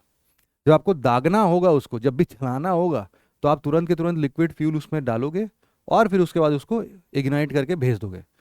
तो ये ना आपकी इंस्टेंट कैपेबिलिटी के लिए थोड़ा मुश्किल काम होता है। तो इसीलिए हम लोगों ने इसका एक सॉलिड फ्यूल वर्जन भी बनाया। मतलब कि पृथ्वी 3 का हम लोगों ने, या फिर पृथ्वी मिसाइल जो कि लिक्विड फ्यूल है, उसका हमने एक सॉलिड वर्जन भी बनाया और उसका नाम हमने दे दिया प्रहार। पृथ्वी से ही प्रहार बना है ना, सेम टू सेम मिसाइल है, बस लिक्विड फ्यूल से अब हमने इसको सॉलिड फ्यूल कर दिया, बस इतना ही टेंशन है, इतना ही चेंज है। अब पृथ्वी 1 जैसे 150 किलोमीटर का था, वैसे ये भी 150 किलोमीटर जाएगा। शॉर्ट रेंज टैक्टिकल मिसाइल बनेगा ये, और इसकी स्पीड जो है वो मैक 2 होगी। अब यहाँ पर एक बात आती है यार मैक की। मैक क्या चीज़ है, इसको एक बार समझते हैं कि यार ये मैक जो लिखा होता है, बेसिकली वैसे तो ये स्पीड ऑफ साउंड बताता है, तो उसके बेसिस पर है। यहाँ पर, हाँ यहाँ पर देख लेते हैं क्या हम लोग बात कर रहे थे। प्रहार की हम लोग बात कर रहे थे। प्रहार में हम लोगों ने यही सब देखा कि ये SRBM है, शॉर्ट रेंज बैलिस्टिक मिसाइल कहलाएगा। साथ ही साथ इसको हम लोग SSM भी बोल रहे हैं। SSM का मतलब है कि ये शॉर्ट रेंज तो है लेकिन सरफेस टू सरफेस मिसाइल भी है। मतलब कि एक तो SRBM, SSM, SRBM दोनों है। ये SRBM का मतलब क्या है, शॉर्ट रेंज बैलिस्टिक मिसाइल है, लेकिन SSM का मतलब क्या है, सरफेस टू सरफेस मिसाइल है। और यहाँ की स्पीड वगैरह हमने देखी थी। अब प्रहार का भी भाई साहब एक्सटेंडेड वर्जन है। हाँ थोड़ा दिक्कत होएगा। हमने क्या पढ़ा भाई, पृथ्वी का नेवल वर्जन धनुष, और पृथ्वी का ही solid version, solid fuel version क्या है, प्रहार। अब प्रहार का भी एक एक्सटेंडेड वर्जन है जिसमें हम लोगों ने इसकी रेंज बढ़ा दी है। इसका नाम हमने रख दिया प्रहार से प्रणाश कर दिया। और साथ ही साथ हम लोग कुछ एक्सपोर्ट करने के लिए भी अलग मिसाइल्स बनाते हैं, इन्हीं को थोड़ा बहुत मॉडिफाई करके दुश्मन देश की जो भी रिक्वायरमेंट वगैरह होगी उसको फुलफिल करते हुए इसका एक्सपोर्ट वर्जन बनाया, जिसका नाम रखा है हमने प्रगति, है ना। तो प्रहार या पृथ्वी मिसाइल को हम एक्सपोर्ट भी करते हैं, किसके नाम से, प्रगति के नाम से करते हैं। तो सब में PR आपको दिखेगा हमेशा कि आपका प्रहार, बस वो धनुष अलग है, धनुष अलग है जो कि नेवल वर्जन है। बाकी आप देखोगे पृथ्वी से क्या बना, प्रहार, प्रहार से क्या बना, प्रगति, प्रगति के अलावा प्रणाश, प्रणाश उसका एक्सटेंडेड वर्जन है। तो ऐसा याद रखना आप। फिर पृथ्वी पृथ्वी मिसाइल को इन्होंने 2 डाला है।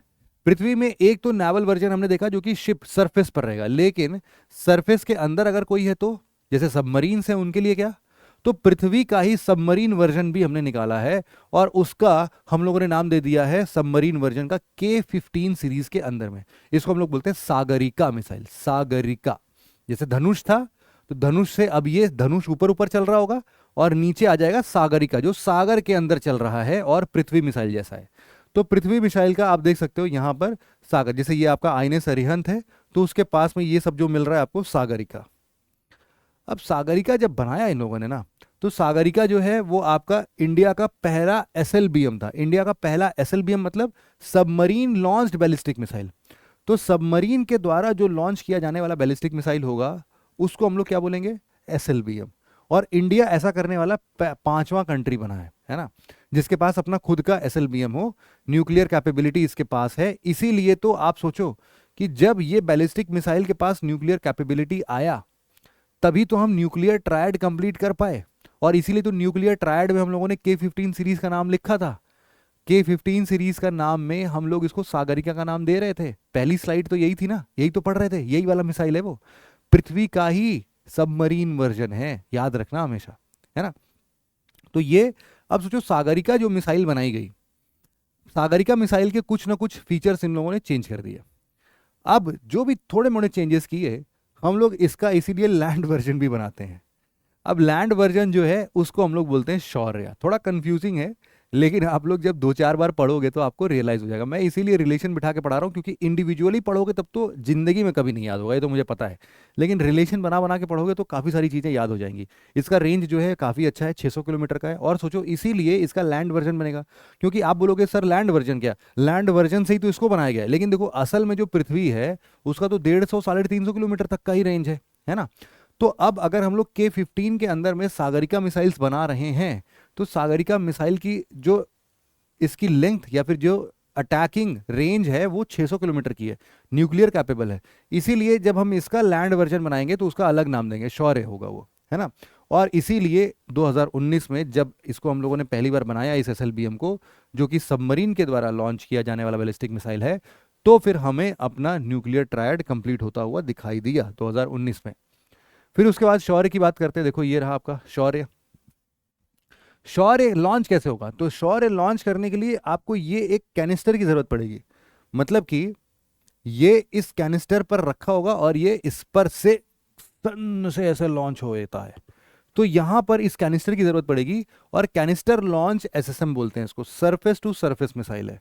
लैंड वर्जन है SLBM K-15 सागरिका का। इसकी भी रेंज 600 और ये भी न्यूक्लियर कैपेबिलिटी ले सकता है। तो बाकी सारी चीजें सेम ही सेम होंगी, कुछ नहीं है एग्जैक्टली अगर देखा जाए तो ये सागरिका मिसाइल ही है। बस चेंज क्या है कि इसको हम लोग इस कैनिस्टर से लॉन्च कर रहे हैं, सरफेस टू सरफेस बना दे रहे हैं बस। फिर अगला बढ़ते हैं, अगला आता है आपके IGMDP के अंदर में, integrated guided missile development programme के अंदर में आपका आता है आकाश। ये आपके लिए surface to air missile. Surface to air missile मतलब सरफेस से आप चल रहे हो। अब मान लो सरफेस में आप कोई भी, जैसे अभी हम लोग कैनिस्टर देख रहे थे, वैसे ही मान लो जैसे ये है आपका, ये ट्रक आपका बढ़िया से पूरा ये इसको लोड करके चल रहा है और आपको दिखा कि अरे एयरफोर्स वाले दूसरे देश से वो हमला कर रहे हैं, तो उस टाइम पर क्या काम आएगा? आकाश मिसाइल काम आएगा। तो आकाश मिसाइल क्या है? Surface to air. इसके दो स्टेज है, पहला स्टेज सॉलिड फ्यूल्ड है और दूसरा स्टेज जो है वो रैमजेट इंजन का है। रैमजेट इंजन, स्क्रैमजेट इंजन, इन सब के बारे में भी थोड़ा पढ़ लेते हैं एक बार, बट अभी के लिए समझ लो कि ये दो स्टेजेस में अलग अलग बन रहे हैं और इसका रेंज जो है वो बहुत ही कम 30 किलोमीटर के आसपास है बस। तो इसलिए ये बहुत ही शॉर्ट रेंज होगा। और शॉर्ट रेंज क्या है? इसको हम लोग इंटरसेप्टर रेंज बोलते हैं। इंटरसेप्टर रेंज मतलब कि कोई भी ऊपर से मान लो कोई जहाज उड़ के आ रहा है ना, ड्रोन उड़ के आ रहा है, एयरक्राफ्ट उड़ के आ रहा है, उसको अगर दागना है तो सोचो, अगर 30 किलोमीटर रेंज है तब भी तो बहुत है, 30 किलोमीटर दूर तक भी वो जाके उसको उड़ा दे रहा है पहले ही। तो इसीलिए यहां पर इंटरसेप्टर रेंज जो है उसका 30 किलोमीटर रखा गया है। ये अपने सेल्फ डिस्ट्रक्शन मैकेनिज्म के लिए भी फेमस है। इसका मतलब क्या है कि मान लो हमने इसको दागा और किसी न किसी रीजन से भाई साहब ये अपना टारगेट एक्वायर करना भूल गया। अब हमने ऐसा दागा 30 ही किलोमीटर है भाई साहब, तो कहीं पर भी अगर आप दाग रहे हो तो ये अल्टीमेटली फिर गिरेगा कहाँ? अपने ही जमीन पर गिरेगा। तो ये सेल्फ डिस्ट्रक्टिव है कि अगर इसने टारगेट एक्वायर नहीं किया तो ऊपर ही ऊपर हम इसको उड़ा देंगे, खत्म कर देंगे भाई। ऐसा नहीं है कि ये अब उस जमीन पे गिरे और फिर वहां के लोग जो हैं वहां पर ब्लास्ट हो जाए, ऐसा नहीं। तो इसको सेल्फ डिस्ट्रक्टिव बनाना पड़ेगा। तो इसीलिए ये सेल्फ डिस्ट्रक्शन मैकेनिज्म इसके अंदर है। और ये 30 किलोमीटर, भले ही इसका जो रेंज है वो 30 किलोमीटर है, लेकिन अगर इसको सीधे भी आपने लॉन्च कर दिया तो, या फिर ऐसे कुछ लॉन्च किया, तो ये 18 किलोमीटर ऊपर तक के भी टारगेट्स को एक्वायर कर सकता है। तो इसीलिए इसका रेंज बहुत ही शानदार है। बस यहाँ पर एक चीज देखने की जरूरत है कि ये जो आप पूरा ट्रक नुमा कुछ देख रहे हो, ये ट्रक नुमा प्रॉपर नाम दिया गया है इनको, हमारे डॉक्टर राजेंद्र प्रसाद जी के नाम पर इसको रखा गया है और इसको राजेंद्र रडार बोला गया है। रडार क्यों? क्योंकि देखो इन मिसाइल्स का काम कहाँ पर आएगा? इंटरसेप्ट करने के लिए। और इंटरसेप्ट क्या अपने आंखों से देख के थोड़ी बताओगे अरे वो आ रहा है हवाई जहाज मार दो उसको, ऐसा थोड़ी ना होगा भाई। उसके लिए तो दूर से ऐसा भी रेंज हो सकता है कि हमें दिख ही नहीं रहा हो, लेकिन रेडार कैच कर रहा है हमारा। रेडार ही टारगेट एक्वायर करता है और उसी हिसाब से निशाना लगा के भेजता है। अब यहाँ पर जो 3 मिसाइल देख रहे हो आप, ये तीनों अलग अलग डायरेक्शन में लॉन्च किए जा सकते हैं, है ना। मतलब एक ही साथ तीनों तीनों ऐसे भी लॉन्च किए जा सकते हैं। अगर हम इसके वेरिएंट्स की बात करेंगे तो वेरिएंट्स में इसका आकाश न्यू जनरेशन मिसाइल आता है और आकाश प्राइम भी आता है। जो आकाश न्यू जनरेशन हम देख रहे हैं अब उसका हमने रेंज बढ़ा के 60 किलोमीटर कर दिया है, ठीक है। तो यहां पर जो हम लोग राजेंद्र रडार देख रहे हैं, राजेंद्र रडार की यही फंक्शन है कि वो एक साथ मल्टीपल टारगेट्स को कवर भी कर सकता है और ये तीनों को अलग अलग लॉन्च भी कर सकता है। तो ये हो गया हमारा। फिर अपना आता है एयर ब्रीदिंग इंजन जिसकी हम बात कर रहे थे। जैसे जो इसका सेकेंड स्टेज था वो था आपका रैमजेट। तो रैमजेट या स्क्रैमजेट आप इतना समझ लो कि रैमजेट जो होता है वो ना मैक 2.5 की स्पीड पर काम करना शुरू करेगा। अब जैसे कि मान लो कोई भी फ्यूल आपको बर्न करना है, तो कोई भी फ्यूल बर्न करने के लिए यूजुअली हम लोग ऑक्सीडाइजर भी साथ में भेजते हैं, मतलब फ्यूल भी भेजते हैं, ऑक्सीडाइजर भी भेजते हैं। इस फ्यूल को बर्न करने के लिए ये ऑक्सीडाइजर भी काम आता है। लेकिन जितना ऑक्सीडाइजर इसको जरूरत पड़ता है, तो हम यूं बोलते हैं कि देखो यार हमारे इन्वायरमेंट में भी तो ऑक्सीजन प्रेजेंट है, लेकिन वो ऑक्सीजन इतनी जल्दी कैसे मिल जाएगा हम लोग को, उतने अमाउंट में कैसे मिलेगा? तो उसमें बोला गया कि देखो यार वो ना मैक 2.5 की स्पीड पर मिलेगा। अब मैक पहले समझ लेते हैं। मैक क्या होता है? मैक इज द रेशियो जहां पर आप किसी भी ऑब्जेक्ट की स्पीड को साउंड की स्पीड से डिवाइड करके देखते हो। अगर इन दोनों की स्पीड सेम है, मतलब कि अगर साउंड की स्पीड के बराबर चल रहा है, साउंड की स्पीड कितनी है भाई? 343 मीटर पर सेकंड लिख लो, या फिर आप 1236 किलोमीटर पर आवर, मतलब जो आपका व्हीकल जो भी आप चलाते होगे, स्कूटी, बाइक, कार वगैरह जो भी है, उसमें किलोमीटर पर आवर के स्पीड पे आप अपने उस पूरे मीटर को देखते हो। यहां पर आप समझ सकते हो कि ये 1236 की स्पीड पे चल रहा है, मतलब अगर 1 मैक भी है उसका तो भी भाई साहब बहुत तेज चल रहा है वो। अब यहां पर आप देख सकते हो कि अगर ये सबसोनिक है इसका मतलब है कि 1 मैक से स्पीड कम है। अगर ये ट्रांसोनिक है मतलब बराबर, ये स्पीड ऑफ साउंड से चल रहा है भाई, ट्रांसोनिक हो गया। फिर आता है सुपरसोनिक। सुपरसोनिक का मतलब है कि नहीं, अब ये 1 मैक से ज्यादा चल रहा है, मतलब कि इसकी स्पीड 1236 किलोमीटर पर आवर से तो ज्यादा ही है। अगर हाइपरसोनिक हो गया भाई साहब, हाइपरसोनिक का मतलब है कि 5 मैक से ज्यादा इसकी स्पीड कितनी पहुंच जाएगी भाई साहब, 6000 किलोमीटर पर आवर। मतलब कि जो हमारा इंटर कॉन्टिनेंटल बैलिस्टिक मिसाइल है ना, वो हाइपरसोनिक भी है। हाँ जी, हाइपरसोनिक है वो। मतलब कि अगर 5500 किलोमीटर उसको चलना रहा तो 1 घंटे भी नहीं लगेंगे, उसको पहुंच जाएगा सीधे। तो समझ रहे हो स्पीड कितनी खतरनाक होती है इन सबकी, हाइपरसोनिक स्पीड्स जो हैं। तो इसी बेसिस पर मैक डिसाइड होता है। और जब मैक डिसाइड होता है, और सोचो कि मैक अगर 2.5 के हिसाब से, मतलब 2.5 times of speed of sound है, तो उस केस में ये एयर ब्रीदिंग इंजन्स बनाते हैं। ये जो एयर ब्रीदिंग इंजन्स होते हैं, इसका मतलब है यही रामजेट और स्क्रैमजेट का काम करता है। तो यहां पर क्या होता है कि ऑक्सीडाइजर ना देते हुए जब इतनी स्पीड से ये चलता है, तो इसके साइड साइड से ये हवा इसके अंदर जाती है, और यहां पर जो फ्यूल नीचे गिर के बर्न होने के लिए चलता है, उसको एक बहुत ही पतली सी धारा में वो ऑक्सीजन भी प्रोवाइड करने लगता है। मतलब एयर के साथ साथ ऑक्सीजन भी जाता है वहां पर। तो ये बहुत तेजी से बर्न होता है, बर्न होने के साथ ये थ्रस्ट करता है पीछे की तरफ, और ये और तेजी से आगे बढ़ता है। लेकिन इसके लिए वही है कि एयर ब्रीदिंग ये तभी हो पाएगा जब इसकी स्पीड मिनिमम मैक 2.5 की हो। तो रैमजेट हम लोग बिल्कुल शुरुआत में लॉन्च करते टाइम में रैमजेट का इस्तेमाल नहीं कर सकते, इसीलिए 2 स्टेज रखना पड़ता है हमें। पहला स्टेज सॉलिड फ्यूल्ड हो, लिक्विड फ्यूल्ड हो, जो कि उसको 2.5 मैक तक लेके जाए, और एक बार ये स्पीड अचीव हो गई उसके बाद रैमजेट इंजन काम करेगा। Same to same scramjet engine जो है वो और भी खतरनाक होता है, जो कि मैक 5 पर सीधे काम करता है। तो जब भी स्क्रैमजेट इंजन का इस्तेमाल करेंगे तो हमारे लिए क्या होना चाहिए भाई, वो प्रॉपर एयर ब्रीथिंग तभी हो पाएगा जब उसकी स्पीड इतनी मेंटेन हो पाएगी। फिर इसके बाद हम लोग पढ़ते हैं प्रलय मिसाइल। प्रलय मिसाइल पृथ्वी का पार्ट नहीं है, इसको एक बार थोड़ा सा आप ध्यान देना। प्रलय मिसाइल जो है वो आपका क्वासी बैलिस्टिक मिसाइल है। नाम जो है प्रलय मिसाइल का बहुत ही शानदार है। क्वासी बैलिस्टिक मिसाइल का मतलब बैलिस्टिक मिसाइल तो है लेकिन आधा ही है, उसके बाद उसको मेनूवर वगैरह भी कर सकते हैं। तो वैसा अगर कुछ आपको दिख रहा है तो समझ लो जैसे अभी हम लोग MIRV टेक्नोलॉजी का इस्तेमाल कर रहे थे, समझ लो वैसा ही कुछ MIRV टेक्नोलॉजी जैसा ये भी हमारा प्रलय मिसाइल है। प्रलय मिसाइल जो है वो अपने रास्ते को बीच में ही बदल सकता है, ये सबसे बड़ी बात है। जो MIRV टेक्नोलॉजी है वो रास्ता नहीं बदल पाएगा। आपने टारगेट जो पहले ही एक्वायर कर दिया वो ऊपर जाएगा और इंडिपेंडेंटली मल्टीपल टारगेट्स को एक्वायर कर लेगा, लेकिन बीच में अपना रास्ता नहीं बदल सकता है। यहां पर दुश्मनों को चौंकाने के लिए आप क्वासी बैलिस्टिक मिसाइल का इस्तेमाल कर सकते हो। प्रहार गया, उधर से उसने इंटरसेप्ट कर लिया, इंटरसेप्ट किया तो वो बीच में तोड़ने की कोशिश करेगा इसको। आपने जैसे ही सोचा कि अब उन्होंने इंटरसेप्ट कर लिया होगा, अब उन्होंने टारगेट फिक्स करके इसके पीछे लगा दिया होगा, उसी टाइम पर आप अपना पाथ चेंज कर दो। पाथ चेंज करके जाओगे, अब वो सब तो इसको एक्वायर ही नहीं कर पाएंगे कभी भी। तो इसीलिए ये काम आता है क्वासी बैलिस्टिक मिसाइल, है ना। ये मिड एयर में अपना पाथ चेंज कर सकता है, 150 से 500 किलोमीटर रेंज पर ये आप देख सकते हो इस प्रलय मिसाइल को। और यहाँ पर कन्वेंशनल वॉरहेड ही जाता है 700 केजी तक का, ये न्यूक्लियर कैपेबल नहीं है। और ये solid fuelled surface to surface missile है। और साथ ही साथ आप जो लास्ट लाइन में यहाँ पर पढ़ रहे हो कि इसका मेन पर्पस क्या है, to defeat interceptor missile of the enemy. Interceptor missile जैसा कि हमने बताया कि अगर इधर से उन्होंने कोई भी इंटरसेप्टर मिसाइल छोड़ा होगा तो वो उसको डिफीट कर देगा कि भाई हम अपना रास्ता ही बदल दे रहे हैं, तुमने जो भी टारगेट एक्वायर किया होगा वो हमारे लिए नहीं है भाई साहब, है ना। तो ये बात हो गई अपनी। अब इसके बाद जो हमारा नेक्स्ट टॉपिक आता है वो आता है प्रलय मिसाइल से रिलेटेड, नहीं सॉरी, अब एक बार ये पूरा रिवीजन के लिए मैंने आपके लिए चार्ट बना दिया था कि अभी तक हम लोगों ने बैलिस्टिक मिसाइल को अगर समराइज करना हो पूरा एक स्लाइड में, तो हम लोग नाम नाम अगर केवल पढ़ना चाहें तो क्या कहेंगे भाई, अग्नि की कुछ ये सीरीज है, अग्नि 1 2 3 4 5 अग्नि प्राइम। पृथ्वी की बात करें, पृथ्वी 1 2 3 जिसमें से खत्म हो चुका है, पृथ्वी 3 का अगर हम लोग नेवल वर्जन देखते हैं तो धनुष, अगर इसी का सबमरीन वर्जन देखते हैं SLBM देखते हैं तो सागरिका K-15 सीरीज, इसी का अगर लिक्विड वर्जन देखते हैं तो हम लोग इसको बोलते हैं प्रहार। अब प्रहार से भी दो रिलेटेड है, एक एक्सटेंडेड वर्जन और एक एक्सपोर्टेड वर्जन। तो जो एक्सटेंडेड वर्जन है उसको प्रणाश और जो एक्सपोर्टेड वर्जन है उसको प्रगति। इसके अलावा हम लोगों ने बैलिस्टिक मिसाइल में आकाश भी देखा, आकाश का एक न्यू जनरेशन और एक आकाश प्राइम देखा हमने।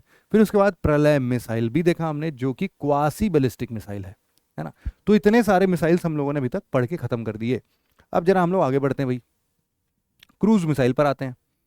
क्रूज मिसाइल क्या है? क्रूज मिसाइल का जो सबसे बेहतरीन एग्जाम्पल है, और वो हमारे इंडिया का ही नहीं पूरे वर्ल्ड का सबसे बेहतरीन एग्जाम्पल आप बोल सकते हो, या one of the finest example बोल सकते हो, वो है हमारा ब्रह्मोस।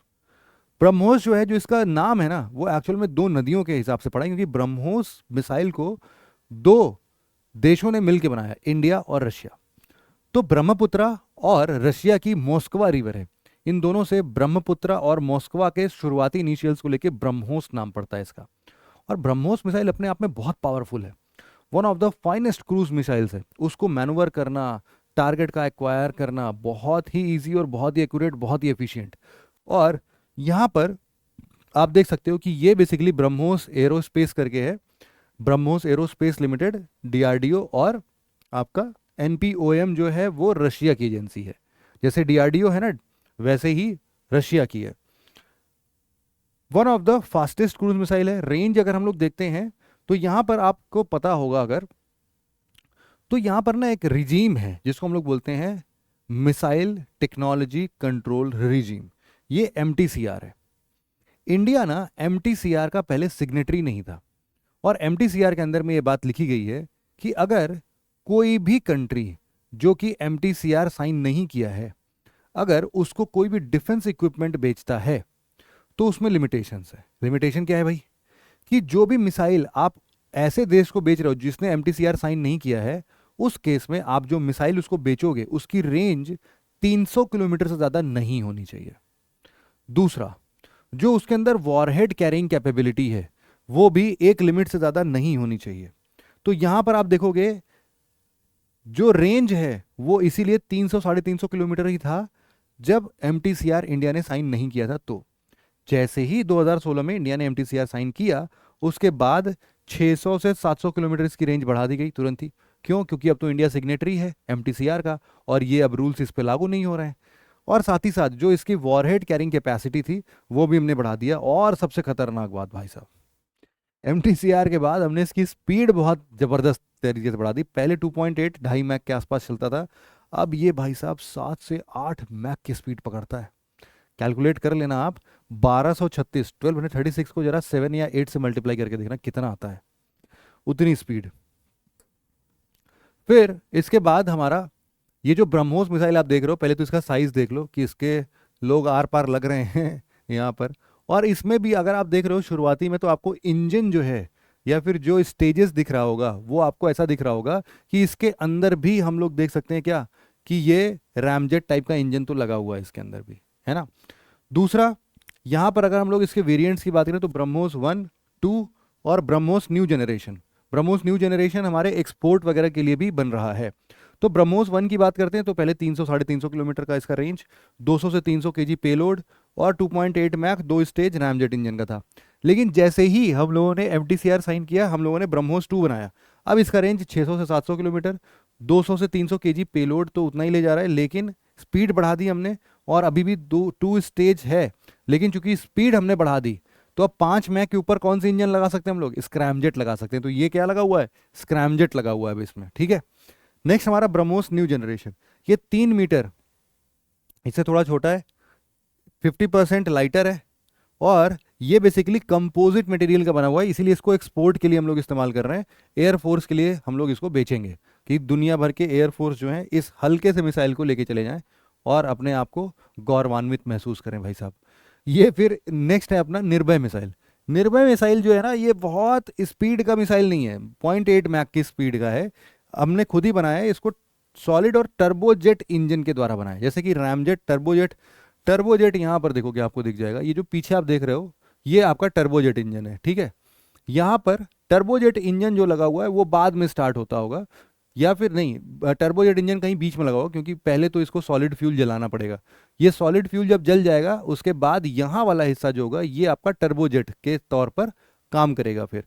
तो रेंज इसकी कितनी है? 1000 किलोमीटर, पेलोड ऐसे ही 200 से 300 किलोमीटर के आसपास का है। ये जो आपका निर्भया मिसाइल है ये भी आपके लिए क्या है? क्रूज मिसाइल है, याद रखना। क्रूज मिसाइल ये भी है, अगर पास के टारगेट्स को एक्वायर करना है, या सॉरी थोड़े दूर के टारगेट्स को एक्वायर करना है तो आप निर्भया मिसाइल छोड़ सकते हो, लेकिन इसकी स्पीड थोड़ी कम है। 728 ब्रह्मोस और ये 0.8, तो इसको टाइम लगेगा पहुंचने में। फिर नेक्स्ट है आपका air to air missile. Air to air missile मतलब दो एयरक्राफ्ट आके लड़ रहे हैं, एक एयरक्राफ्ट दूसरे एयरक्राफ्ट को ध्वस्त करने के लिए मिसाइल भेज दे रहा है।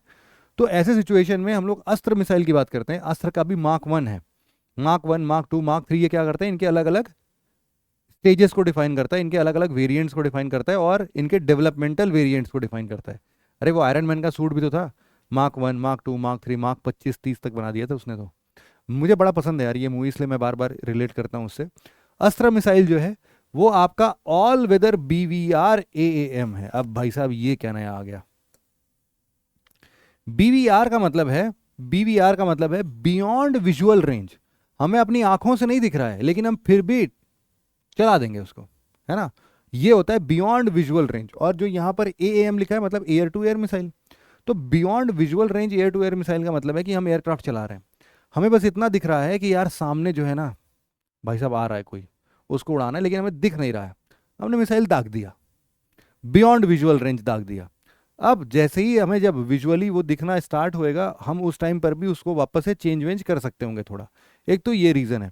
दूसरा क्या है कि हमारा जो ये बियॉन्ड विजुअल रेंज है, तो यहाँ पर डेफिनेटली ऑल वेदर है, तो यहाँ पर भी रडार मैकेनिज्म कुछ इस तरीके से काम करते होंगे या फिर कुछ अलग तरीके के इलेक्ट्रोमैग्नेटिक वेव्स का इस्तेमाल करता होगा, जो कि हमारे विजिबल रेंज में तो नहीं है लेकिन हमारे ऊपर और नीचे इंफ्रारेड या अल्ट्रावायलेट, अल्ट्रावायलेट तो नहीं होगा, इंफ्रारेड होगा मोस्टली। तो इंफ्रारेड वगैरह के हिसाब से या फिर रडार, जब हम लोग बात है रेडियो वेव्स की बात करते हैं, तो वहाँ से भी ये काम अपना कर लेता होगा। ये इंडिया का पहला एयर टू एयर मिसाइल है, अस्त्र मिसाइल। और इसका रेंज जो है वो 20 किलोमीटर से 110 किलोमीटर। आप बोलोगे सर इतना बड़ा रेंज कैसे, एक ही मिसाइल? अरे देखो, जब जमीन से चिपक के चल रहा होगा तो ये सब मिसाइल कैसे जाते होंगे, देखो ऐसे जाते होंगे और नीचे कहीं ध्वस्त कर देते होंगे। तो सोचोगे अगर जमीन से बिल्कुल चिपक के चल रहा होगा तो 20 ही किलोमीटर चल पाएगा, लेकिन अगर ऊपर चल रहा है तो ऊपर तो बहुत दूर तक जा सकता है, गिरते गिरते उसको भाई 110 किलोमीटर लगते होंगे। तो ये जो रेंज है ये तो काफ़ी बढ़ जाएगा इसका। तो कितने हाइट पर ये उड़ रहा है ये इसके रेंज को डिफाइन कर रहा है। इसलिए हम लोग वैसे तो देखो, एक तो रेंज तो है ही इसका, और साथ ही साथ हम लोग जो है अस्त्र मिसाइल का दूसरा वर्जन जो है मार्क 2, ये भी अभी अंडर डेवलपिंग स्टेज पर है, इसको भी डेवलप कर रहे हैं, जिसमें हम लोग फर्दर इसको इम्प्रूव करेंगे। नेक्स्ट जो है हमारा वो है आपका एंटी टैंक मिसाइल, जिसमें हम लोगों ने नाग मिसाइल पढ़ा था। तो IGMDP के अंदर में जो पटना में N था वो था आपका नाग मिसाइल, एंटी टैंक मिसाइल। और एंटी टैंक मिसाइल को जब आप देखते हो तो मुझे वही आपका एक मूवी आप लोगों ने देखा होगा, पीके। पीके में जो आमिर खान का वो सेंटर वाला गोला होता है, उसका जो भी उसको बोलता है, तो वो ऐसा ही लगता है मुझे जब इसके फ्रंट में मैं देखता हूँ, तो बिल्कुल सेम टू सेम वैसे ही दिखता है मुझे। तो नाग मिसाइल जो है, एंटी टैंक मिसाइल जो है, उसको वैसे ही कुछ याद कर लेना आप। नाग मिसाइल है तो वो टैंक को जाके ध्वस्त कर देगा। मतलब कि बहुत ही सिंपल सा वर्जन अगर बताऊं आपको, तो वही बॉर्डर मूवी का सुनील शेट्टी जो है, वो ऐसे से लेके जाता होगा, ऐसे ऐसे जो करके जाता था। अब वो क्या करेगा भाई, उसको टैंक को विस्फोट करने के लिए अब आपको जाने की ज़रूरत नहीं पड़ेगी। अब आप क्या करोगे, आप या तो MP-ATGM का इस्तेमाल करोगे। नाग मिसाइल का एक एक वर्जन है जिसको हम लोग बोलते हैं मैन पोर्टेबल ATGM। ATGM मतलब anti tank guided missile, man portable anti tank guided missile. आपने देखा होगा कई सारे लोग जो ऐसे आप जाते होगे तो बैठते हैं घुटने के बल और ऐसे कंधे पर अपने वो लगाते हैं और धम से ऐसे लॉन्च कर देते हैं उसको। तो वही क्या है, वो मैन पोर्टेबल है कि मैन उसको कैरी करके लेके जा सकता है, बैठेगा घुटने के बल और लॉन्च कर देगा, भाई साहब गया तुम्हारा टैंक पानी में। पानी में नहीं, हवा में चला जाएगा, अब तो उड़ जाएगा वो। तो इसीलिए हम लोग देखते हैं कि नाग मिसाइल जो है वो भी आपके लिए all weather anti tank missile है।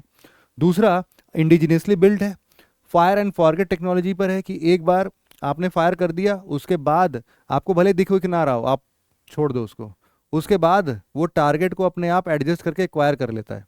तो ये सारी खतरनाक टेक्नोलॉजी इसके पास है, टारगेट एंड एक्वायर का है। यहाँ पर टारगेट एक्वायर करने का ये मतलब है कि आपने टारगेट को एक्वायर किया, लेकिन उतने देर में टैंक ही तो है भाई साहब, वो तो मूव करता रहेगा ना, तो टैंक तो वहां से हट जाएगा।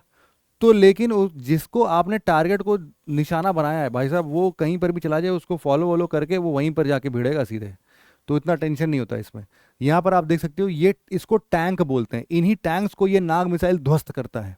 और नाग मिसाइल खुद भी देखो कुछ ऐसे ही टैंक्स पर यहाँ पर ऐसे नाग मिसाइल आप देख रहे हो, 1 2 3 4 5 6, इन 6 तो डायरेक्ट लॉन्च करने के लिए बिल्कुल तैयार हैं। इनके पीछे भी 6 और होते हैं। तो जिस टैंक ये नाग मिसाइल को कैरी करते हैं, उन टैंक का नाम है नामिका। नामिका, ये है नाग मिसाइल कैरियर। जो नाग मिसाइल कैरियर है वो बेसिकली इन ऐसे 12 नाग मिसाइल को अपने साथ लेके चलता है ना। और ये क्या करेगा, दूसरे टैंक्स को उड़ाने का काम करेगा। अब यहां पर आप देखो इसके कुछ वर्जन ऐसे कि एयरफोर्स वर्जन, एयरफोर्स वर्जन में यहां पर आप देखोगे, ये वाला हिस्सा देखना। अच्छा सॉरी, एक चीज और देख लेते हैं कि अगर ये नाग मिसाइल आपने आर्मी को दे दिया और आर्मी ने इसको अपने हेलीकॉप्टर में लगा दिया, तो उनके हेलीकॉप्टर में जब भी ये नाग मिसाइल लगेगा तो इसको हम लोग बोलेंगे हेलिनान। हेलिना जो है, अरे यार ये कौन सा नया बच्चा पढ़ने आ गया, ये क्या है, नाग, हेलिना नाग मिसाइल है। और सिमिलरली आपने इसी नाग को भाई साहब जब एयरफोर्स को बांटोगे तो बोलेगा, नेवी वाले नहीं बोलेंगे कि सर उनको दे रहे हैं हमें क्यों नहीं दे रहे हैं सर आप, तुम भी ले जाओ यार, तुम्हारे पास भी तो हेलीकॉप्टर है। तो मान लो जो नेवी के पास भी हेलीकॉप्टर होगा कुछ ना कुछ, तो यहां पर हम ये देख सकते हैं कि सॉरी आर्मी के पास ये एयरफोर्स जो है, एयरफोर्स के पास भी तो होगा आपके हेलीकॉप्टर। तो जो एयरफोर्स का वर्जन होगा हेलीकॉप्टर का, जैसे मान लो यहां पर आप देख रहे हो, इस हेलीकॉप्टर पर अगर हम नाग मिसाइल लगाते हैं तो उसको हम लोग क्या नाम देते हैं, ध्रुवास्त्र बोलते हैं उसको, ध्रुवास्त्र। और यहां पर अगर आपके आर्मी वाले अगर हेलीकॉप्टर पर लगाते हैं तो उसको हेलिना बोलते हैं। तो नाग मिसाइल से रिलेटेड क्या क्या याद करना है, एक तो नामिका, दूसरा जो है आपका हेलिना, तीसरा जो है आपका ध्रुवास्त्र, चौथा जो है मैंने बताया मैन पोर्टेबल एटीजीएम, अरे सॉरी हाँ man portable ATGM anti tank guided missile है, और दूसरा जो है आपका संत। ये संत महात्मा की बात नहीं हो रही भाई साहब, ये भी विस्फोट ही करेगा।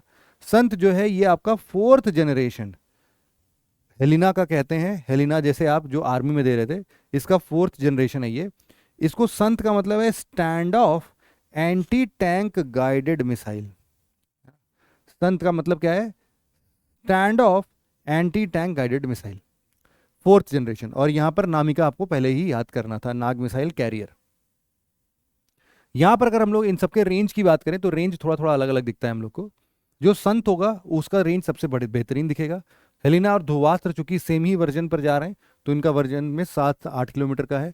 जो मैन पोर्टेबल एटीजीएम है, एंटी टैंक गाइडेड मिसाइल है, उसका वर्जन जो है वो थोड़ा कम है, क्योंकि भारी हो जाएगा तो उठा ही नहीं पाएगा यार, मैन पोर्टेबल कैसे होएगा फिर, तो इसीलिए इसका रेंज थोड़ा कम ही रखा गया है, सबसे कम इसी का होगा इनफैक्ट। और जो आपका नॉर्मल नाग है वो 3 से 7 किलोमीटर तक का रेंज रखते हैं। फिर इसके बाद जरा हम लोग वापस चलते हैं भाई, और क्या पढ़ते हैं, बैलिस्टिक मिसाइल ये तो पढ़ लिया हमने। अच्छा, अब बैलिस्टिक मिसाइल का ही एक बैलिस्टिक मिसाइल डिफेंस, ये क्या होता है कि आपके देश पर किसी ने बैलिस्टिक मिसाइल छोड़ दिया तो अब आप डिफेंस में क्या करोगे अपने। तो ऐसे ऐसे मिसाइल्स जो कि आपके इन बैलिस्टिक मिसाइल्स को एक्वायर करके उनको हवा में फोड़ देते हैं, उनको हम लोग क्या बोलते हैं, बैलिस्टिक मिसाइल डिफेंस। अभी जो बैलिस्टिक मिसाइल डिफेंस आप देख रहे हो यहाँ पर, इनको देखना जरा, ये आपका पृथ्वी एयर डिफेंस और एडवांस एयर डिफेंस, ऐसे दो आते हैं, पैड और एएडी। तो यहां पर ये पैड की बात अगर आप करोगे तो यहां पर इसका एक और नाम दिया जाता है, प्रद्युमन बैलिस्टिक मिसाइल इंटरसेप्टर। और दूसरा एडवांस एयर डिफेंस में आपका Ashwin ballistic missile defence system. इनकी एक्यूरेसी बड़ी तगड़ी है, क्यों है उसको मैं समझाता हूं। देखो, मान लो कि उधर से कोई एनिमी नेशन ने आपके तरफ हमला किया, अब यहां पर आपका खुद का रडार लगा हुआ था, आपने इसको इंटरसेप्ट किया, तो आप सबसे पहले अपना 600 किलोमीटर वाला जो आपका पहला डिफेंस सिस्टम है, क्या है भाई, पैड, आप वो दे देते हो। ये आपके 5 मैक की स्पीड से जाके पूरा सब कुछ एक्वायर करने की बात करता है। दूसरा जो है आपका यहाँ पर मान लो ये निशाना चूकता है अगर, और ये मिसाइल थोड़ा बहुत नीचे आ गया, तो उस केस में आप 30 किलोमीटर की हाइट तक के रेंज को क्या बोलोगे, तुरंत ही आप इसको भेज देते हो, अपना जो सेकंड वर्जन है आपका एडवांस एयर डिफेंस। तो ये भी 4 मैक के आसपास में जाके उसको दोबारा से, मतलब एक से बचेगा तो दूसरा कोई कवर कर ही लेगा। तो इसीलिए एक्यूरेसी जो है वो 99% की एक्यूरेसी है कि कोई भी बैलिस्टिक मिसाइल अब अगर हमारे देश में आता है तो हम उसको इंटरसेप्ट कर लेंगे, हवा में ही उड़ा डालेंगे। किसकी वजह से, बैलिस्टिक मिसाइल डिफेंस में हम लोगों ने पढ़ा है अभी तक पृथ्वी और अश्विन, है ना, पृथ्वी एयर डिफेंस सिस्टम, और इसी को हम लोग प्रद्युमन बोलते हैं, सॉरी ये क्या हो गया, प्रद्युमन बोलते हैं और फिर अश्विन बोलते हैं। ठीक है, ये हमने पढ़ लिया भाई। अब हमारा नेक्स्ट जो ऐसे ही मिसाइल डिफेंस सिस्टम में वो आता है S-400। S-400 जो है वो हमने नहीं बनाया है, हम इंपोर्ट करते हैं। कहाँ से इंपोर्ट करते हैं भाई, रशिया से इंपोर्ट करते हैं। अब इसीलिए लड़ाई भी चलती है कि S-400 जो है हमने रशिया से इंपोर्ट कर लिया है, लेकिन यूएसए का भी एक बहुत ही खतरनाक ऐसा ही सेम टू सेम S-400 जैसा ही है, उसका नाम है आपका थार्ड। जो थार्ड आपका ऐसा ही आपका क्या होगा, एंड इसको हम लोग बोलते हैं बैलिस्टिक मिसाइल डिफेंस सिस्टम। तो जो आपका थार्ड है वो भी बड़े खतरनाक तरीके से, इसको आप देख सकते हो, दिखने में दोनों सेम ही जैसे दिखेंगे। ये क्या है, ये पोर्टेबल है भाई साहब, ये ट्रक को कहीं पर भी ले जाके तैनात कर दो और फिर वहां से आपका ये डिफेंस शुरुआत कर देगा तुरंत ही। तो ये बॉर्डर पर ऑलरेडी 3 हम लोगों ने डिप्लॉय कर रखे हैं अपने लिए, कि चाइना के साइड में हैं ये सारे के सारे डिप्लॉयड। तो ये S-400 हमने 3 खरीद के ऑलरेडी डिप्लॉय कर रखे हैं। फिर उसके बाद इनकी मैक्सिमम स्पीड भाई साहब देख लो क्या लिखा है, 14 मैक। मतलब क्या मजाल है, किसी भी ICBM जैसे भी चीज़ों को ये ध्वस्त कर देगा, क्योंकि वो तो 5 मैक की स्पीड से आ रहा होगा, 5 की जगह 6-7 होगा उसका मैक का स्पीड, इसका कितना है 14 मैक। और जायज़ सी बात है, जब भी हम लोग इंटरसेप्टर मिसाइल्स की बात करते हैं या फिर डिफेंस मिसाइल सिस्टम्स की बात करते हैं, तो यार उनका स्पीड ज़्यादा होगा तभी तो काम करेंगे, है ना। बहुत लेटर स्टेज पर भी अगर हम कुछ भी टारगेट एक्वायर करते हैं तो यहाँ से लॉन्च करते एकदम झन्न से जाए और उड़ा दे वहीं पर तुरंत के तुरंत, है ना। तो ये होना चाहिए आपका S-400। इसी से रिलेटेड जो इसका जुड़वा भाई USA वाला है वो क्या है, थार्ड है।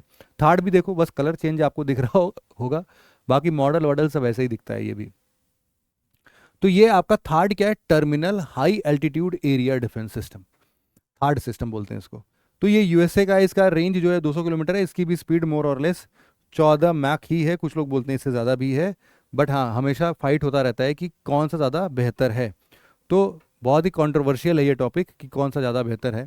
इसराइल के पास ऐसे ही आयरन डोम है, जो मैं अभी थोड़ी देर पहले आपको बता भी रहा था, कि अभी जैसे ही बाकी के देश उस पर हमला कर रहे हैं, तो उस केस में से मान लो ईरान हमला कर रहा है, तो ईरान के हिसाब से जितने भी वो मिसाइल्स दागता है उसका एयर डोम सिस्टम जो है वो आपको एक्वायर करता है। लेकिन इसमें बहुत खुशी की बात नहीं है एक्चुअल में, क्योंकि एक एक टारगेट को एक्वायर करने में आपके पता नहीं कितने मिलियंस ऑफ डॉलर्स लग जाते हैं, है ना।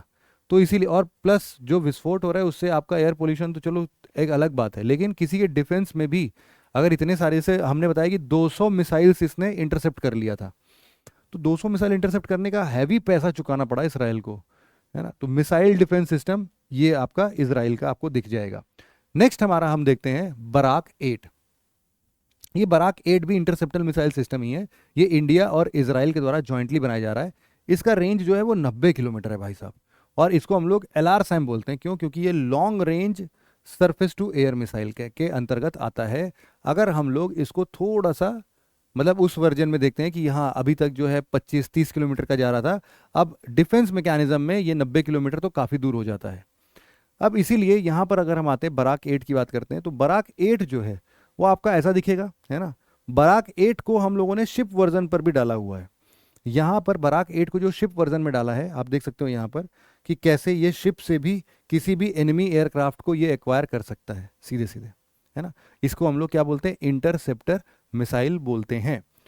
फिर इसके बाद हमारा जो नेक्स्ट आता है वो आता है एयरक्राफ्ट्स। एयरक्राफ्ट्स क्या चीज़ है यार? अरे वही लड़ाकू विमान की बात हो रही है यार, एयरक्राफ्ट समझ गए ना, एयरक्राफ्ट की बात हो रही है। तो एयरक्राफ्ट जो है वो अलग अलग जनरेशन्स के होते हैं, है ना। अलग अलग जनरेशन का क्या मतलब है कि किस टाइम पर ये डेवलप हुए हैं, और ऐसे साथ साथ कि किस टाइम पर डेवलप हुए, चलो वो तो ठीक है, लेकिन इसमें ये भी बताओ आप कि इसमें क्या क्या फैसिलिटीज़ मौजूद थी। तो जितना एडवांस होता जाएगा, जितना जनरेशन बढ़ता जाएगा, उस हिसाब से ये खतरनाक तरीके से काम कर पाएगा। अब देखो फर्स्ट जनरेशन की बात करते हैं। फर्स्ट जनरेशन बड़ा ही शुरुआत का है, 1940s-50s में चलता था। तो ये टर्बोजेट पर चलता था यार, टर्बोजेट पर हमारे जैसे एरोप्लेन वगैरह चल रहे हैं, और ये सब सोनी की स्पीड पर चलता था। स्पीड वगैरह कुछ खास नहीं थी, जैसे कि MiG-15 की, MiG-15 की बात कर सकते हो आप। दूसरा सेकंड जनरेशन जब आता है तो इसमें कुछ खतरनाक काम होते हैं। इसमें पहली बार रडार सिस्टम लगाया गया, किसी भी टारगेट को एक्वायर करने के लिए बियॉन्ड विजुअल रेंज भी वो देख पाए, इसलिए रडार सिस्टम लगाया गया। ये सब सोनिक से सुपर सोनिक स्पीड पर चलने लगे, और ये डेल्टा शेप के थे। डेल्टा शेप विंग्स जो होते हैं वो काफ़ी स्टेबिलिटी प्रोवाइड करते हैं। तो आप देखोगे कि जितने भी आपके एयरक्राफ्ट होते हैं वो ऐसे डेल्टा शेप के होते हैं, है ना, डेल्टा शेप। अरे ऐसा ही मान लो, जैसे मान लो ये लड़ाकू विमान होगा, तो आपका वो विंग निकला होगा ऐसे आपका, और ऐसे कुछ होगा, है ना, आपने देखा होगा ऐसे ही कुछ होता है। तो ये जो है इसको डेल्टा शेप बोलते हैं। डेल्टा शेप जो है ये आपके पूरे के पूरे एयरक्राफ्ट को बहुत ही खतरनाक स्टेबिलिटी देता है और स्ट्रेंथ देता है। तो इसीलिए ये डेल्टा शेप का विंग जो है ये पहली बार बना, और इनफैक्ट जो अभी हमारे पास इंडिया में है वो भी डेल्टा शेप विंग ही है ना। MiG-21 अभी हम लोग इस्तेमाल कर रहे हैं, वो सेकंड जनरेशन का है। इनफैक्ट जो हमने अभी अपना खुद का बनाया है उसको बोलते हैं तेजस। तेजस जो है वो भी इसी रेंज में आएगा, मतलब जनरेशन सेकंड का ही है वो। जबकि ये कब बन चुका है भाई साहब, 50s-60s में बन चुका है, हम आज बना रहे हैं, इसीलिए अब वो हमारे लिए काम नहीं आता, अब हमको तुरंत ही दूसरा देना पड़ेगा। फिर नेक्स्ट हमारा है थर्ड जनरेशन। थर्ड जनरेशन जो है इसमें अर्ली 60-70s में आता है और ये मल्टी रोल में काम आता है। मल्टी रोल का क्या मतलब है, ध्यान से सुनना इस चीज़ को। मल्टी रोल का मतलब है कि एयरक्राफ्ट के कई सारे काम हो सकते हैं। हम बोल रहे हैं कि नहीं तुम जाओ दुश्मन देश पर निगरानी करो, तो देखो उस टाइम पर ये एयरक्राफ्ट जब उड़ेगा तो ये सिर्फ और सिर्फ दुश्मन देश पर निगरानी करके वापस लैंड कर जाएगा। हम बोलेंगे अरे नहीं नहीं, अब की बार जब तुम उड़ो तो तुम थोड़ा अपने मॉडिफिकेशन करो और तुम जाओ और अब सामने वाले दुश्मन देश पर मिसाइल गिरा के चले आओ, तो ये जाएगा मिसाइल गिरा के चलाएगा। तीसरा कि हम ऐसे कुछ और भी काम कर दें इसको, तो ये ऐसे मल्टीपल रोल्स में जाएगा। लेकिन याद रखना कि ये कभी भी बीच में अपना रोल नहीं बदल पाएगा। इसको शुरुआत में ही क्या रोल के लिए जा रहा है उसके लिए उसको प्रिपेयर करना पड़ेगा और फिर वो काम करके चलाएगा। तो इसीलिए इसको मल्टी रोल बोल रहे हैं। हमारा वाला जो तेजस वगैरह है वो भी मल्टी रोल फंक्शन के साथ में आता है। तो थोड़ी क्वालिटीज इसमें थर्ड जनरेशन की भी है। यहाँ पर एयर गाइडेड मिसाइल लिखा हुआ है, साथ में आपको लिखा है multi role air guided missile, और इसमें मिग 23, मिग 25 और फैंटम 3 वगैरह हैं। ये सब आपके किस में आ रहे हैं, थर्ड जनरेशन में आ रहे हैं। अब इसके बाद फोर्थ जनरेशन आता है। फोर्थ जनरेशन जो है ये बोल रहा है fly by wire. Fly by wire का मतलब है कि ये ऑटो पायलट सिस्टम पर पहली बार आया। मतलब कि आप चला रहे हो ठीक है, लेकिन आपको जैसे ही टारगेट वगैरह एक्वायर करना है, आपको दूसरी तरफ ध्यान देना है, तो आप इसको ऑटो पायलट मोड पे डाल सकते हो, ये खुद ही चलेगा अपना, है ना। दूसरा स्टील्थ टेक्नोलॉजी। स्टील्थ टेक्नोलॉजी का मतलब ये है कि जब भी आप कोई भी शिप चला रहे हो तो अगर इस पर रडार आ रहा है तो जिस वेव का रडार इस पर पड़ रहा है वो उस वेव के वाइब्रेशन को, उसकी फ्रीक्वेंसी को मेजर करके वो उसको डैम्पन कर देगा कि उससे फिर वो रडार टकरा के वापस नहीं जाएगा। जब टकरा के वापस नहीं जाएगा तो डिटेक्ट ही नहीं होगा, है ना। नॉर्मली कोई भी चीज, कोई भी ऑब्जेक्ट हवा में है उसको डिटेक्ट कैसे करते हैं, रडार के सिग्नल्स जाते हैं और इससे टकरा के वापस आते हैं हमारे पास, तो हमें समझ आ जाता है कि अच्छा यहाँ पर कुछ तो है भाई। लेकिन अगर टकरा के वापस ही नहीं आया तो इसको फील होगा कि ये तो जाता ही जा रहा है, जाता ही जा रहा है ना, टकरा के कुछ हुआ ही नहीं फिर। तो इसीलिए स्टील्थ टेक्नोलॉजी उसी को बोलेंगे। फिर हमारा 4.5 जनरेशन भी आता है। 4.5 जनरेशन जो है ये 1990 के साथ में रहता है और ये एडवांस्ड एवियोनिक्स और इलेक्ट्रॉनिक्स से लैस था। इसका मतलब बहुत ज़्यादा आप कुछ भी इधर उधर को घुमा सकते हो। और ये सुखोई 30, राफेल, ये सब जो हमारे पास पड़े हैं वो भी जनरेशन 4.5 के हैं। अब नेक्स्ट आता है फिफ्थ जनरेशन। फिफ्थ जनरेशन किसी के पास ज़्यादा है नहीं, बस यूएसए के पास आप देख सकते हो एक रैप्टर F-22 है, यही है। और रैप्टर F-22 भाई साहब स्विंग रोल में आता है। स्विंग रोल का मतलब है, देखो मल्टी रोल और स्विंग रोल। मल्टी रोल में हमने बताया था कि एक बार पहले से ही प्रिपेयर करके जाना पड़ेगा कि आप रिकनाइसेंस के लिए जा रहे हो। रिकनाइसेंस का मतलब क्या है कि आप थोड़ा सा निगरानी रखने जा रहे हो, जासूसी करने जा रहे हो, और फिर दोबारा जा रहे हो तो आप वॉरहेड लेके जा रहे हो। तो इसमें वो दिक्कत नहीं है। स्विंग रोल का मतलब है कि ऑन एयर ये कुछ भी कर सकता है, मल्टीपल रोल ऑन एयर ही ले लेगा। इसको जो काम बोलोगे उस टाइम पर ऊपर उड़ते उड़ते ही अपने आपस में चेंजेस वगैरह कर लेता है। फिर ये thrust vector controlled propulsion system है। Thrust vector controlled propulsion system का क्या मतलब है कि ये बेसिकली इसके अंदर ऐसा है कि मान लो ये डेल्टा चल रहा है ना, ये डेल्टा है मान लो ऐसे, ये डेल्टा, ये बस पाम देखना, अब ये हाथ से काट के मैं पाम नहीं दिखा सकता अपना, है ना तो ये ऐसे उड़ रहा होगा। मान लो इसने टेक ऑफ किया, सुन से उड़ा और उड़ते ही ऐसे हो गया, फिर ये अभी सीधे ऊपर जा रहा है। फिर इसको लगा कि अरे नहीं है, अब तो सीधे नहीं जाना भाई, अब मुझे आगे बढ़ना है। तो ये ऐसे आगे बढ़ते बढ़ते मान लो ऐसे जा रहा है, जा रहा है, जा रहा है, इसने ब्रेक लगा के ऐसे कर दिया अपने आप को। फिर ऐसे जा रहा था, इसने तुरंत तुरंत एक जे टर्न ले लिया। जे शेप का टर्न जैसे होता है ना, यू टर्न जिसको हम लोग बोलते हैं।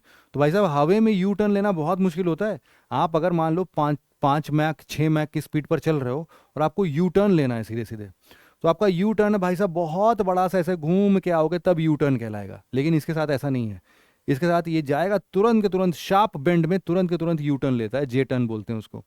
तो ये क्यों कर पा रहा है, क्योंकि इसका thrust vector control propulsion mechanism जो है वो इस प्रकार से बनाया गया है कि इसका जो थ्रस्ट है वो अपनी डायरेक्शन बदल सकता है। कभी पीछे की तरफ फेंक सकता है, कभी नीचे की तरफ फेंक सकता है। आपने एडवांस्ड स्टेजेस में देखा होगा। अगर मैं आपको दिखाऊं तो बहुत ही शानदार आपको ये दिख भी जाएगा। जैसे कि यहाँ पर देखो आप, रैप्टर लिखता हूं मैं, रैप्टर F-22, रैप्टर F-22, कोई भी देख लो। इसको हम लोग बोलते हैं, इसको हम लोगों ने बोला था thrust vector control propulsion system. तो हम लोग लिखते हैं रैप्टर F-22 थ्रस्ट। कहाँ गया भाई कीबोर्ड, क्या लिख रहा है ये, हम लिखते हैं इसमें थ्रस्ट वेक्टर। हाँ भाई, अब तो कोई भी देख सकते हो। चलो इसी को देख लेते हैं।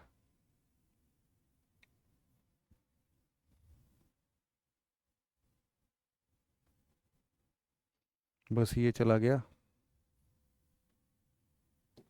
ये देखो भाई साहब, ये कैसे जा रहा है ना ये कैसे उड़ता है, मतलब ये किसी भी डायरेक्शन में चला जाता है ना। उसमें कुछ है ही नहीं। अब आप इसकी स्पीड जरा अभी जैसे देख रहे हो, अब ये तुरंत के तुरंत ना कैसे भी करके चेंज, अब जैसे ये फ्री फॉल कर रहा है इस टाइम पर, आपको आसानी से दिख रहा होगा, लेकिन तुरंत ही इसने पलटा अपने आप को और फिर टारगेट एक्वायर कर सीधे नीचे चला जाएगा। मतलब कि आप इसको कुछ भी कर सकते हो, फ्री फॉलिंग फ्लोटिंग था। अब यहाँ पर जैसे देखो, तुरंत ही ये ऊपर गया ऐसे, मैंने बताया था आपको, ये सीधे ऊपर भग जाएगा भाई साहब, सीधे ऊपर। अब ये पूरा ऐसे नाच सकता है, कैसे भी कर सकता है। पीछे जो आप देख रहे हो, यही इसका मल्टी रोल थ्रस्ट होता है ना। जो थ्रस्टिंग मैकेनिज्म है इसका, ये बहुत ही शानदार होता है। इसको किसी भी डायरेक्शन में ऊपर नीचे दाएं बाएं कैसे भी भेज सकता है। तो ये बहुत बहुत ही ज़्यादा खतरनाक मैकेनिज्म के साथ में आता है। इसीलिए हम लोग इसको जनरेशन 5 का बुलाते हैं। और ये ऐसा करने वाला, ऐसा लिमिटेड ही रैप्टर ही एयरक्राफ्ट ऐसा है जो कि ये सब काम कर सकता है। आप देखो मस्त फ्री फॉल हो रहा है, तो आप आराम से देखना अगर आपको इंटरेस्ट आता हो इन सब में कभी। और दिखाता हूँ मैं, पावर्ड लूप देखना इसका जरा। ये देखो भाई, पावर्ड लूप में तुरंत के तुरंत ये ब्रेक वेक भी लगा सकता है अपने लिए। और देखो कैसे एकदम से उठा ना ये, आपने देखा होगा कि उसने ब्रेक लगाया, फिर एकदम से देखो ये खत्म, फिर तुरंत ही ये स्पीड पकड़ लेगा। तो ऐसा ही है, बहुत ही शानदार भाई साहब इन्होंने बनाया है, मुझे तो अलग ही दुनिया लगती है ये, है ना। तो ये 5th जनरेशन का, ये mid 2000 ऑनवर्ड्स अभी तक बनी रहा है। तो अब जितने भी नए हम लोग ऐसे एडवांस बना रहे हैं, उसमें सोचो कि सारी चीज़ें होंगी, है ना। उसका स्टील्थ टेक्नोलॉजी भी होगा, एडवांस एवियोनिक्स तो सिस्टम होंगे, इलेक्ट्रॉनिक सिस्टम सब लैश होगा, आपका ऑटो पायलट मोड होगा उसमें, स्विंग रोल होगा, thrust vector control propulsion mechanism होगा, ये सारी चीज़ें होंगी इसमें। तो ये था आपका डिफरेंट डिफरेंट मैकेनिज्म। ये क्या चल गया भाई। अच्छा, फिर हम लोग आते हैं ऐसे कुछ एयरक्राफ्ट्स में, है ना। एयरक्राफ्ट की बात कर रहे हैं अब। यहाँ पर हम लोग आईएएफ इंडियन एयरफोर्स एयरक्राफ्ट की बात करते हैं, तो इसमें आता है आपका कॉम्बैट एयरक्राफ्ट या फाइटर एयरक्राफ्ट, कुछ भी बोल सकते हो आप लोग। तो जब भी हम लोग एयरक्राफ्ट की बात करते हैं तो दो टाइप के होते हैं। कुछ तो ऐसे हैं जिनको हमने इंपोर्ट किया हुआ है भाई, अब ज़्यादा से ज़्यादा हमने इंपोर्ट ही किया हुआ है ऐसे। तो हमने अभी देखा फ्रांस से रफेल, जगुआर, मिराज 2000 ये सब लिया हुआ था। रशिया से हमने सुखोई, मिग और MiG-21 MiG-29 लिया है। तो ये सब हम तो ले रहे हैं। अब अपने यहाँ पे क्या बना रहे हैं, तेजस बना रहे हैं। तेजस जो है वो हिंदुस्तान एरोनॉटिक्स लिमिटेड HAL बना रहा है एक्चुअल में। तो HAL तेजस LCA, LCA जो है ये आपका लाइट कॉम्बैट एयरक्राफ्ट है। लाइट कॉम्बैट एयरक्राफ्ट मतलब अभी हल्का बन रहा है, थोड़ा लाइट कॉम्बैट है ये। मतलब इतना ज़्यादा स्पीड, इतना ज़्यादा इसमें टेक्निक्स नहीं होंगी। इसीलिए हम लोग इसको और हैवी और ज़्यादा, हम लोग इसको बनाने के लिए हम लोग इसमें ट्विन इंजन मॉड्यूल भी लेके आ रहे हैं, Mark 1 है और Mark 2 भी लेके आ रहे हैं, डबल इंजन बोलेंगे। अब इस तरीके से इसका एक एडवांस वर्जन भी हमारा बन रहा है, advance medium combat aircraft AMCA वगैरह भी हम इसमें बना रहे हैं, क्योंकि तेजस इतना अच्छा नहीं है हमारे लिए, है ना। तेजस इतना बढ़िया काम नहीं कर रहा है। अगर रफेल की हम लोग बात करते हैं तो देखो, रफेल देख सकते हो आप यहाँ पर, ये भी खतरनाक सा ही दिख रहा है आपको। रफेल जो है डसॉल्ट एविएशन फ्रांस से बन रहा है, 36 रफेल, और 4.5 जनरेशन का है ये हमारे लिए, है ना। तो रफेल जो है 4.5 जनरेशन का है। फिर आपका HAS तेजस LCA की बात करते हैं। तो HAL मतलब Hindustan aeronautics limited Tejas light combat aircraft. ये आपका लाइट कॉम्बैट एयरक्राफ्ट, ये single engine multiple role combat aircraft है, लेकिन अब हम इसको डबल इंजन में कन्वर्ट कर रहे हैं। तो जल्द ही सिंगल इंजन से ये डबल इंजन बन जाएगा। डबल इंजन Mark 2 वर्जन्स में हम लोग बोलेंगे, फिर Mark 1A वर्जन्स को बोलेंगे हम लोग। Mark 2 को हम लोग बेसिकली बोल रहे हैं कि ये MiG-29 जो अभी तक हम लोग इंपोर्ट कर रहे थे रशिया से, अब उसको हम लोग हटा देंगे और अब क्या करेंगे, MiG-29 को तेजस Mark 2 से रिप्लेस करेंगे। तो अब ये ट्विन इंजन के साथ में आएगा। तेजस भी दिखने में तो आपको सही दिख रहा होगा, हमारे प्यारे प्रधानमंत्री साहब जी हैं, है ना। एक्शन एक्शन में फोटो बढ़िया खिंचाते रहते हैं ये तो ये न्यू तेजस वेरिएंट है, वो ज़्यादा स्टील्थियर है, ज़्यादा छिपने की क्षमता रखता है, बहुत state of the art 4+ generation है इसका। लेकिन बोल रहे हैं अभी, जब आएगा तब देख लेंगे हम लोग। इसके अलावा कुछ और भी एयरक्राफ्ट्स होते हैं हमारे लिए, है ना। हमारे एयरफोर्स में सिर्फ यही एयरक्राफ्ट नहीं होते, कॉम्बैट एयरक्राफ्ट ही नहीं होते, बहुत सारे ऐसे। भारतीय वायुसेना देखो यहाँ पर ट्रांसपोर्ट एयरक्राफ्ट है, इन सबको लेके ये उड़ जाएगी, बहुत बड़ी बड़ी होती हैं ये। नेक्स्ट देखो यहाँ पे एरियल रिफ्यूलिंग के लिए एयरक्राफ्ट आते हैं, कि आपका ये बड़ा सा एयरक्राफ्ट है, इन दो एयरक्राफ्ट को हवे हवे में ही भर देगा, रिफ्यूल कर देगा। फिर इसके बाद आपका जैसे एयरबॉर्न वार्निंग कंट्रोल सिस्टम है AWCS, इसके लिए भी हमारा नेत्रा जो है वो आता है। इसके बाद सर्विलांस के लिए आप देख सकते हो ये पोसेइडन 81 है।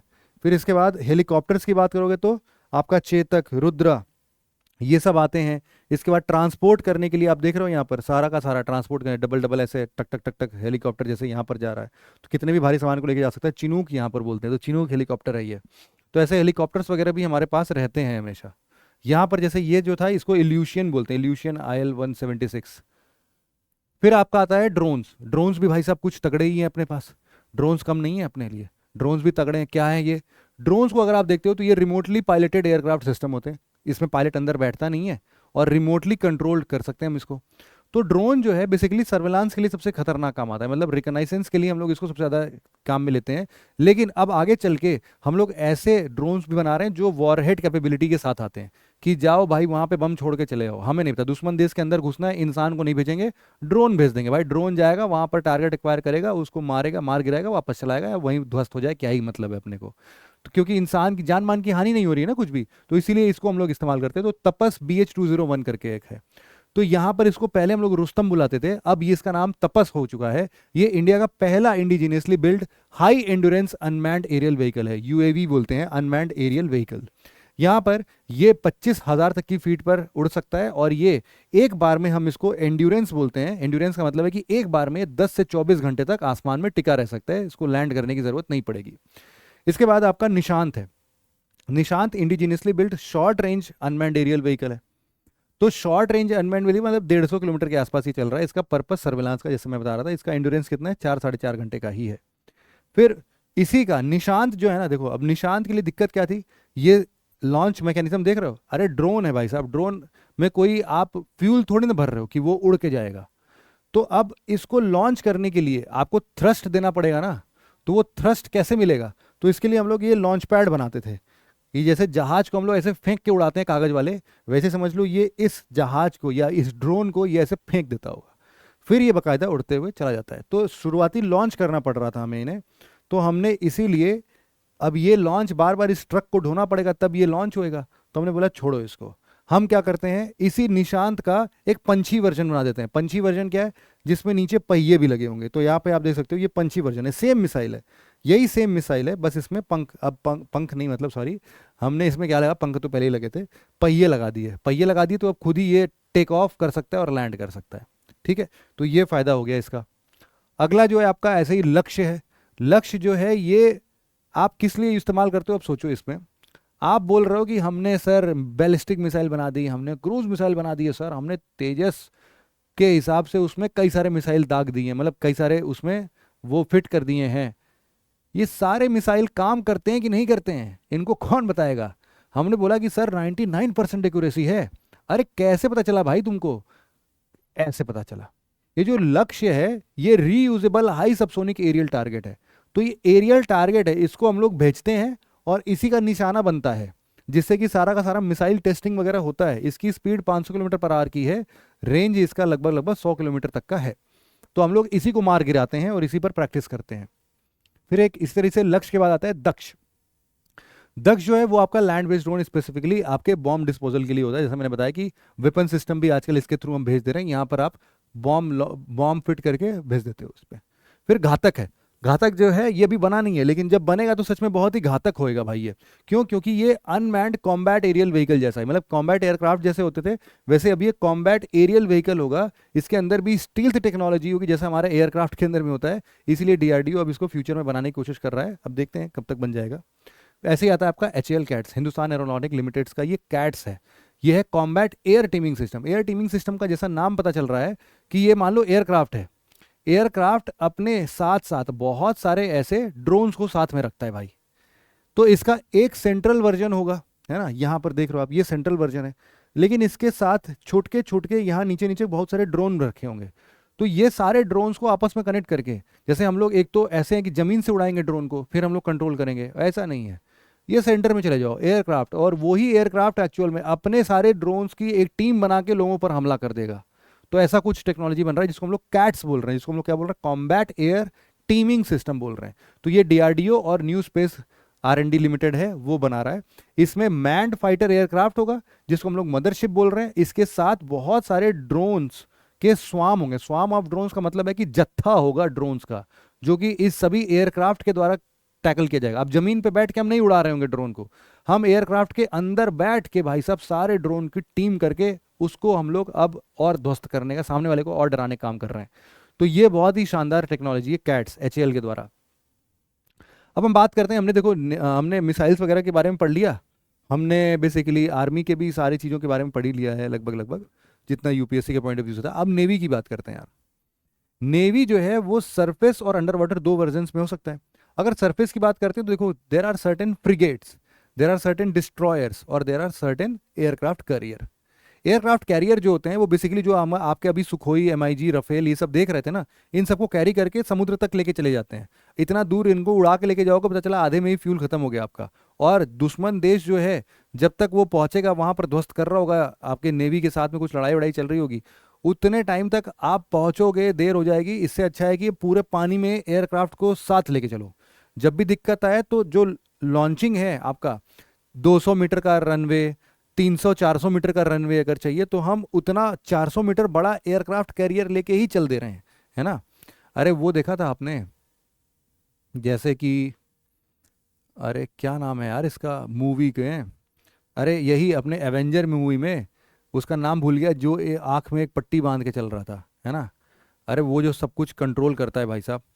तो आपने देखा होगा एक मूवी में वो लोग पहले पानी में चल रहे होते हैं, एकदम से फिर वो हवा में उड़ जाते हैं। जो पानी में चल रहे होते हैं आपने देखा होगा उसमें रोड वोड है, शिप्स आके उसमें लैंड कर रही हैं, मतलब रनवे पर पूरा बना हुआ है। तो ऐसी चीज़ों को हम एयरक्राफ्ट कैरियर बोलते हैं। और कुछ जो होते हैं वो पानी के अंदर चलते हैं, उनको हम लोग सबमरीन बोलते हैं, अंडर वाटर बोलते हैं। तो सबसे पहले सबमरीन की ही बात कर लेते हैं। सबमरीन जो है वो बेसिकली हमारे 2 से 3 टाइप्स के होते हैं। तो अगर हम लोग ब्रॉडर कैटेगरीज में डिफाइन करें तो अभी इंडिया में जो प्रेजेंट कॉन्टेक्स्ट में चल रहा है वो 2 ही टाइप्स के हैं। एक है आपका SSK और एक है आपका SSBN। जो SSK है, SSK का मतलब है कि ये डीजल इलेक्ट्रिक सबमरीन है। इसका फुल फॉर्म पे मत चले जाना, है ना। बस ये समझ लेना कि ये सबमरीन की बात हो रही है और ये डीजल इलेक्ट्रिक की बात हो रही है। यहाँ पर हम लोग को शिशुमार क्लास, हिंदुघोष क्लास और कलवरी क्लास के कुछ मेजर सबमरीन्स दिखते हैं। इनके अलग अलग इनके अंदर अंदर नाम होंगे। बेसिकली जो कलवरी क्लास है ये फ्रांस की टेक्नोलॉजी है, वहाँ का स्कॉर्पियन क्लास है। स्कॉर्पियन क्लास सबमरीन को ही, उनकी टेक्नोलॉजी को ही हम लेते हुए अब हम अपना कलवरी क्लास बना रहे हैं। कलवरी क्लास के अंदर में ऐसे 6 आपको सबमरीन्स दिखेंगे, कलवरी, कांधेरी, करंज और वेला, वगीर और वक्शीर। इसके अंदर में वगीर तक तो कमीशन हो चुका है। अब हमारा वक्शीर जो है ये बस अब हाल फिलहाल में ही इसको भी कमीशन करने की बात चल रही है। तो ये सारे के सारे क्या हैं, डीजल इलेक्ट्रिक सबमरीन। अब डीजल इलेक्ट्रिक सबमरीन का दिक्कत क्या है कि सबमरीन पानी के अंदर चलते हैं। सबमरीन हम लोग इसीलिए चलाते ही हैं कि वो पानी के अंदर छिप छिप के हम लोग कहीं पर भी पहुंच जाएंगे। लेकिन इसके साथ प्रॉब्लम क्या है, डीजल इलेक्ट्रिक होने के कारण ये मान लो अपना एक जनरेटर लेके चलता होगा, है ना। जनरेटर लेके चलता होगा और इसमें खूब सारा बैटरी वैटरी भी होगा। तो जैसे हमारे घर में होता है वैसे ही समझना कि हमारे घर में जनरेटर भी रखा हुआ है, इन्वर्टर भी रखा हुआ है। तो हम लोग क्या कर रहे हैं, सबसे पहले जनरेटर में फ्यूल डालेंगे और सारा का सारा इक्विपमेंट चला देते हैं कि भाई अब तो जनरेटर चल रहा है, सब चलेगा। तो डीजल पर ये जनरेटर चल रहा है और इससे हमारी सारी बैटरी सब चार्ज हो गई। तो एक बार हमें लगा कि अच्छा बैटरी फुल चार्ज हो गई, अब डीजल वाला जनरेटर बंद कर दो भाई, अब ये सारा बैटरी पर ऑपरेटेड होगा। फिर हमें लगने लगा अरे भाई बैटरी जो है वो तो अब कम हो रही है, इसको फिर से चार्ज करना है। तो हमने फिर जनरेटर चला दिया, फिर से पूरे को चार्ज कर दिया, फिर चल रहा है। तो ऐसे स्विच होता है, इसी को डीजल इलेक्ट्रिक सबमरीन बोल रहे हैं हम लोग, है ना। तो ऐसा ही कुछ मैकेनिज्म होगा इन सब के अंदर में। और दूसरा जो है भाई साहब वो तो जबरदस्त, हमने सबमरीन के अंदर ही न्यूक्लियर पावर प्लांट स्टैब्लिश कर दिया है। हाँ हाँ, न्यूक्लियर पावर चलते हैं, न्यूक्लियर पावर से चल रहे हैं वो। तो न्यूक्लियर पावर में आप देखोगे वहाँ पर लाइट वाटर रिएक्टर का इस्तेमाल होता है ना। हम लोग यूरेनियम का इस्तेमाल करते हैं, एनरिच्ड यूरेनियम का इस्तेमाल करते हैं, लाइट वाटर रिएक्टर का इस्तेमाल करते हैं। तो light water reactor, enriched uranium हम लोग इंपोर्ट करते हैं, हमारे पास एनरिचमेंट का बहुत ज़्यादा वो है नहीं। लेकिन ये जो है ये हमारे लिए न्यूक्लियर ट्रायड में ये काम करता है। क्यों काम करता है भाई, क्योंकि यही वो है जिसमें आइनस अरिहंत की हम लोग बात कर रहे थे, है ना। तो आइनस अरिहंत, आइनस अरिघात और आइनस अरिधमन। तो अभी हाल फिलहाल में अरिघात आया है अपने पास, तो अरिधमन तो अभी आया नहीं है, अरिधमन भी आगे चल के आ जाएगा। लेकिन आइनस अरिहंत और अरिघात ऑलरेडी हो चुके हैं। और ये जो हैं दोनों के दोनों भाई साहब ये SSBN है, मतलब कि इनके अंदर एक तो न्यूक्लियर मिसाइल दागने की क्षमता तो है ही है, लेकिन साथ ही साथ ये खुद भी न्यूक्लियर पावर्ड है। ये पूरा का पूरा सबमरीन ही न्यूक्लियर पावर पर चल रहा है। तो ये न्यूक्लियर पावर वैसा और न्यूक्लियर वॉरहेड लेके चल सकते हैं, जैसे कि हमने पहले बताया सागरिका K-15 सीरीज की मिसाइल्स होंगी इन सब पर, तो वो इसके अंदर चलता है। पहले के ज़माने में जैसे एक INS चक्रा यहाँ पर लिखा है, उसको हम लोग बोलते थे SSN टाइप का। SSN टाइप में क्या होता है, SSBN और SSN दोनों में अंतर क्या है कि देखो, जो ये SSN टाइप का है ये न्यूक्लियर पावर्ड तो होगा, लेकिन इसके अंदर न्यूक्लियर वॉरहेड वाले मिसाइल्स नहीं लगे होंगे। लेकिन अगर न्यूक्लियर पावर्ड भी है और इसमें न्यूक्लियर वॉरहेड ले जाने की क्षमता वाले मिसाइल्स भी हैं, तो हम उसको SSBN बुलाएंगे। ठीक है, ये याद रहेगा आपको हमेशा। तो इसी के साथ हमारा 2019 में जब INS अरिहंत आया था, तो हमारा न्यूक्लियर ट्रायड कंप्लीट हुआ था। अब यहाँ पर नेक्स्ट बात करते हैं। 2000 में एक्चुअल में ईयर 2000 में हमने 30 ईयर मॉडर्नाइजेशन प्लान चलाया था। इसके अंदर में हम लोगों ने प्रोजेक्ट 75, प्रोजेक्ट 75I, ये सब हम लोगों ने लॉन्च करने की बात की। तो प्रोजेक्ट 75 वही है जिसके अंदर कलवरी क्लास के सारे बन रहे हैं, कलवरी, खांदेरी, करंज, वेला, वगीर और बख्शीर। ये जो 6 बन रहे हैं, ये 6 के 6 प्रोजेक्ट 75 के अंदर ही बन रहे हैं। और जब ये एक बार कंप्लीट हो जाएगा, उसके बाद हम लोग और 75I चलाएंगे, उसके अंदर भी 6 फर्दर सबमरीन्स बनाने की बात चल रही है। फिर इसी तरीके से हमने देखा था कि सिर्फ सबमरीन तो पानी के अंदर है, कहीं पानी के ऊपर ऊपर की बात करेंगे तो 3 चीज़ें हैं, फ्रिगेट, डिस्ट्रॉयर और एयरक्राफ्ट कैरियर। तो सबसे पहले फ्रिगेट्स देखते हैं। फ्रिगेट जो होते हैं कंपेरेटिवली छोटे शिप्स होते हैं। छोटे शिप्स जैसे यहाँ पर आप देख रहे हो, इतने भी छोटे नहीं हैं ये।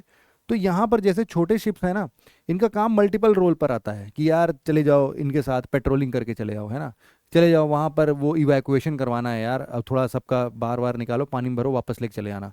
तो ये कंपेरेटिवली स्मॉलर साइज के होते हैं, लेकिन ये काफ़ी हद तक बहुत सही तरीके से काम आते हैं। ये शिवालिक, नीलगिरी, तलवार, ब्रह्मपुत्रा, गोदावरी क्लास इन सब में डिफाइंड है। इसमें भी ऐसे प्रोजेक्ट 17 और 17A जैसे प्रोजेक्ट चलता है, इसके अंदर में ये सारे डेवलपमेंट्स चल रहे हैं। वही 30 ईयर मॉडर्नाइजेशन प्लान की बात चल रही है यहाँ पर। तो उसी में अब डिस्ट्रॉयर्स भी आते हैं। डिस्ट्रॉयर जैसे कि नाम से पता चल रहा है कि थोड़े बड़े होते हैं और ये बिल्कुल लड़ाकू टाइप के होते हैं, लड़ने के लिए तैयार, बिल्कुल भाई साहब रेडी टू फाइट हैं ये।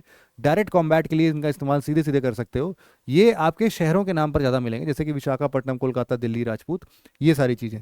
इसमें भी प्रोजेक्ट 15A 15B टाइप का वही 30 ईयर मॉडर्नाइजेशन के प्रोग्राम के अंदर में ये सब चला रहे हैं। तो 15B की जैसे बात करें, विशाखापट्टनम क्लास की बात कर रहे हैं, तो उसमें विशाखापट्टनम, मरमगांव, इम्फाल, सूरत, ये सारी चीज़ें आपको कैसे मिलेंगी, जैसे कि INS विशाखापट्टनम, INS मरमगांव। तो इसमें भी आप देखोगे INS सूरत जो है वो अभी तक नहीं आया। INS इम्फाल तक पिछले 2023 में ही आ चुका है, लेकिन अब INS सूरत जो है 2025 में लाने की बात कर रही है। तो ये भी आ जाएगा, इसको भी आप देख सकते हो यार, अच्छा खासा लेंथ इन सब का भी होता है, एकदम लड़ने के लिए बिल्कुल तैयार होते हैं ये। नेक्स्ट हमारा जो आता है वो आता है एयरक्राफ्ट कैरियर। भाई साहब ये सबसे ही बड़े होते हैं, सबसे ही बड़े। आप देख रहे हो ऊपर पूरा ये रनवे बना होता है कि ये एयरक्राफ्ट इस पर दौड़ के चले भी जाएंगे और लैंड भी कर सकते हैं, है ना। तो इसीलिए इनको हम लोग क्या बोलते हैं, एयरक्राफ्ट कैरियर बोलते हैं। हमारे लिए INS विक्रांत सबसे पहला बचपन का हमने बनाया नहीं था भाई, इंपोर्ट किया था। कहाँ से इंपोर्ट किया था, इंग्लैंड से। तो इंग्लैंड का कोई एयरक्राफ्ट था, उन्होंने थोड़ा सा बोला कि हाँ ये अपने लिए अब ज़्यादा काम का नहीं है, आपको मैं बेच देता हूँ। तो इन्होंने अच्छा काम किया 1971 तक। इंडो पाक वॉर जो 1971 का था, उसमें एक्चुअल में इसने बहुत ज़बरदस्त काम किया था। इसके बाद हम लोग इसको ख़त्म होता हुआ देखते हैं, उससे पहले ही हम लोग क्या करते हैं, एक INS विराट ले आते हैं यहाँ पर यार। वर्कड ड्यूरिंग 1971, ये 1997 तक था, उससे 10 साल पहले 87 में ही हम लोग विराट ले आते हैं। विराट भी इंग्लैंड से ही आता है, यहाँ से इंग्लैंड से एक्वायर करते हैं, इसको चलाते हैं। जब तक ये 2016 तक चलता है, उससे पहले 2013 में हमने INS विक्रमादित्य वापस से ले लिया। कहाँ से लिया, अब रशिया से लिया। रशिया में एक एडमिरल गोर्स्कोव करके था एक इनका एयरक्राफ्ट कैरियर, जो कि डीकमीशन हो गया था। लेकिन डीकमीशन के साथ साथ उन्होंने उसमें ही थोड़े बहुत चेंजेस किए, उसको मॉडिफाई किया वापस से इंडिया के लिए, और उसको इंडिया को बेच दिया। तो अब यहाँ पर INS विक्रमादित्य ने उसका नाम, जो वहाँ पर एडमिरल गोर्स्कोव था, उसका नाम हम लोगों ने INS विक्रमादित्य रख दिया। उसको चला रहे थे, अभी भी ये चल ही रहा है। लेकिन जो हमने अब बना दिया भाई साहब 2023 में, वो तो अल्टीमेट चीज़ है। 2023 में हमने अपना खुद का इंडिजीनियसली बिल्ड एयरक्राफ्ट कैरियर बनाया है, जिसका नाम हमने, जो सबसे पहला था 1971 वॉर वाला, उससे पहले 1960s में जो लिया था हमने, उसी के नाम को थोड़ा सा और अच्छा करने के लिए हमने इसका भी नाम INS विक्रांत ही रखा है। बट ये नया वाला INS विक्रांत है, इंडिया का पहला indigenously build, Cochin shipyard limited द्वारा बनाया गया है। अब इंडिया ऐसी 5वीं कंट्री बन चुका है जो कि अपने इंडिजीनियस एयरक्राफ्ट कैरियर को खुद ही बना लेते हैं। इसको बनाने के बाद इंडिया को लगा कि भाई अब हम कुछ भी बना सकते हैं। तुम नेवी का कुछ भी बोलो यार, हमने SSBN बना रखा है, हमने एयरक्राफ्ट कैरियर बना रखा है। अब दुनिया की कोई भी टेक्नोलॉजी हो पानी पर चलने वाली, वो हम बना सकते हैं। तो अब इंडिया के पास वो टेक्नोलॉजी, वो कैपेबिलिटी है। इसका खुद का वेट 45,000 टन का है। इसके बाद नेक्स्ट वर्जन जो आएगा वो INS विशाल के आने की बात हो रही है, फ्यूचर प्रोजेक्ट है, ये और भी खतरनाक होगी। आप यहाँ पर वैसे तो अभी NS विक्रांत को देख सकते हो। ये टोटल ऐसा देखा जाए तो इसकी विड्थ जो है वो 62 मीटर है और लेंथ जो है वो अप्रॉक्सीमेटली 262 मीटर है। 262 में 262 मीटर्स। ये इसका वेट 40,000 टन के आसपास का है। यहाँ पर आप देख सकते हो इनकी स्पीड्स वगैरह सब कुछ। और ये खतरनाक है। हाइट कम से कम 60 मीटर का है भाई साहब। तो हम लोगों ने इस तरीके से अपने पूरे डिफेंस सिस्टम को डिटेल में पढ़ने की कोशिश की है। आशा करता हूँ कि आपको ये सारे के सारे इक्विपमेंट्स मस्त तरीके से याद होंगे। आप अपनी किताब उठाइए और जितना भी उसमें दिया हुआ है वो पूरा शुरू से अंत तक पढ़ेंगे। आपको सारा दिमाग मस्त चलेगा। अगर उसमें कोई भी डाउट आपको समझ में आता है तो आप मुझसे उस टेलीग्राम चैनल पर मिलिए वापस से और वहाँ पर सारी बात पूछिए।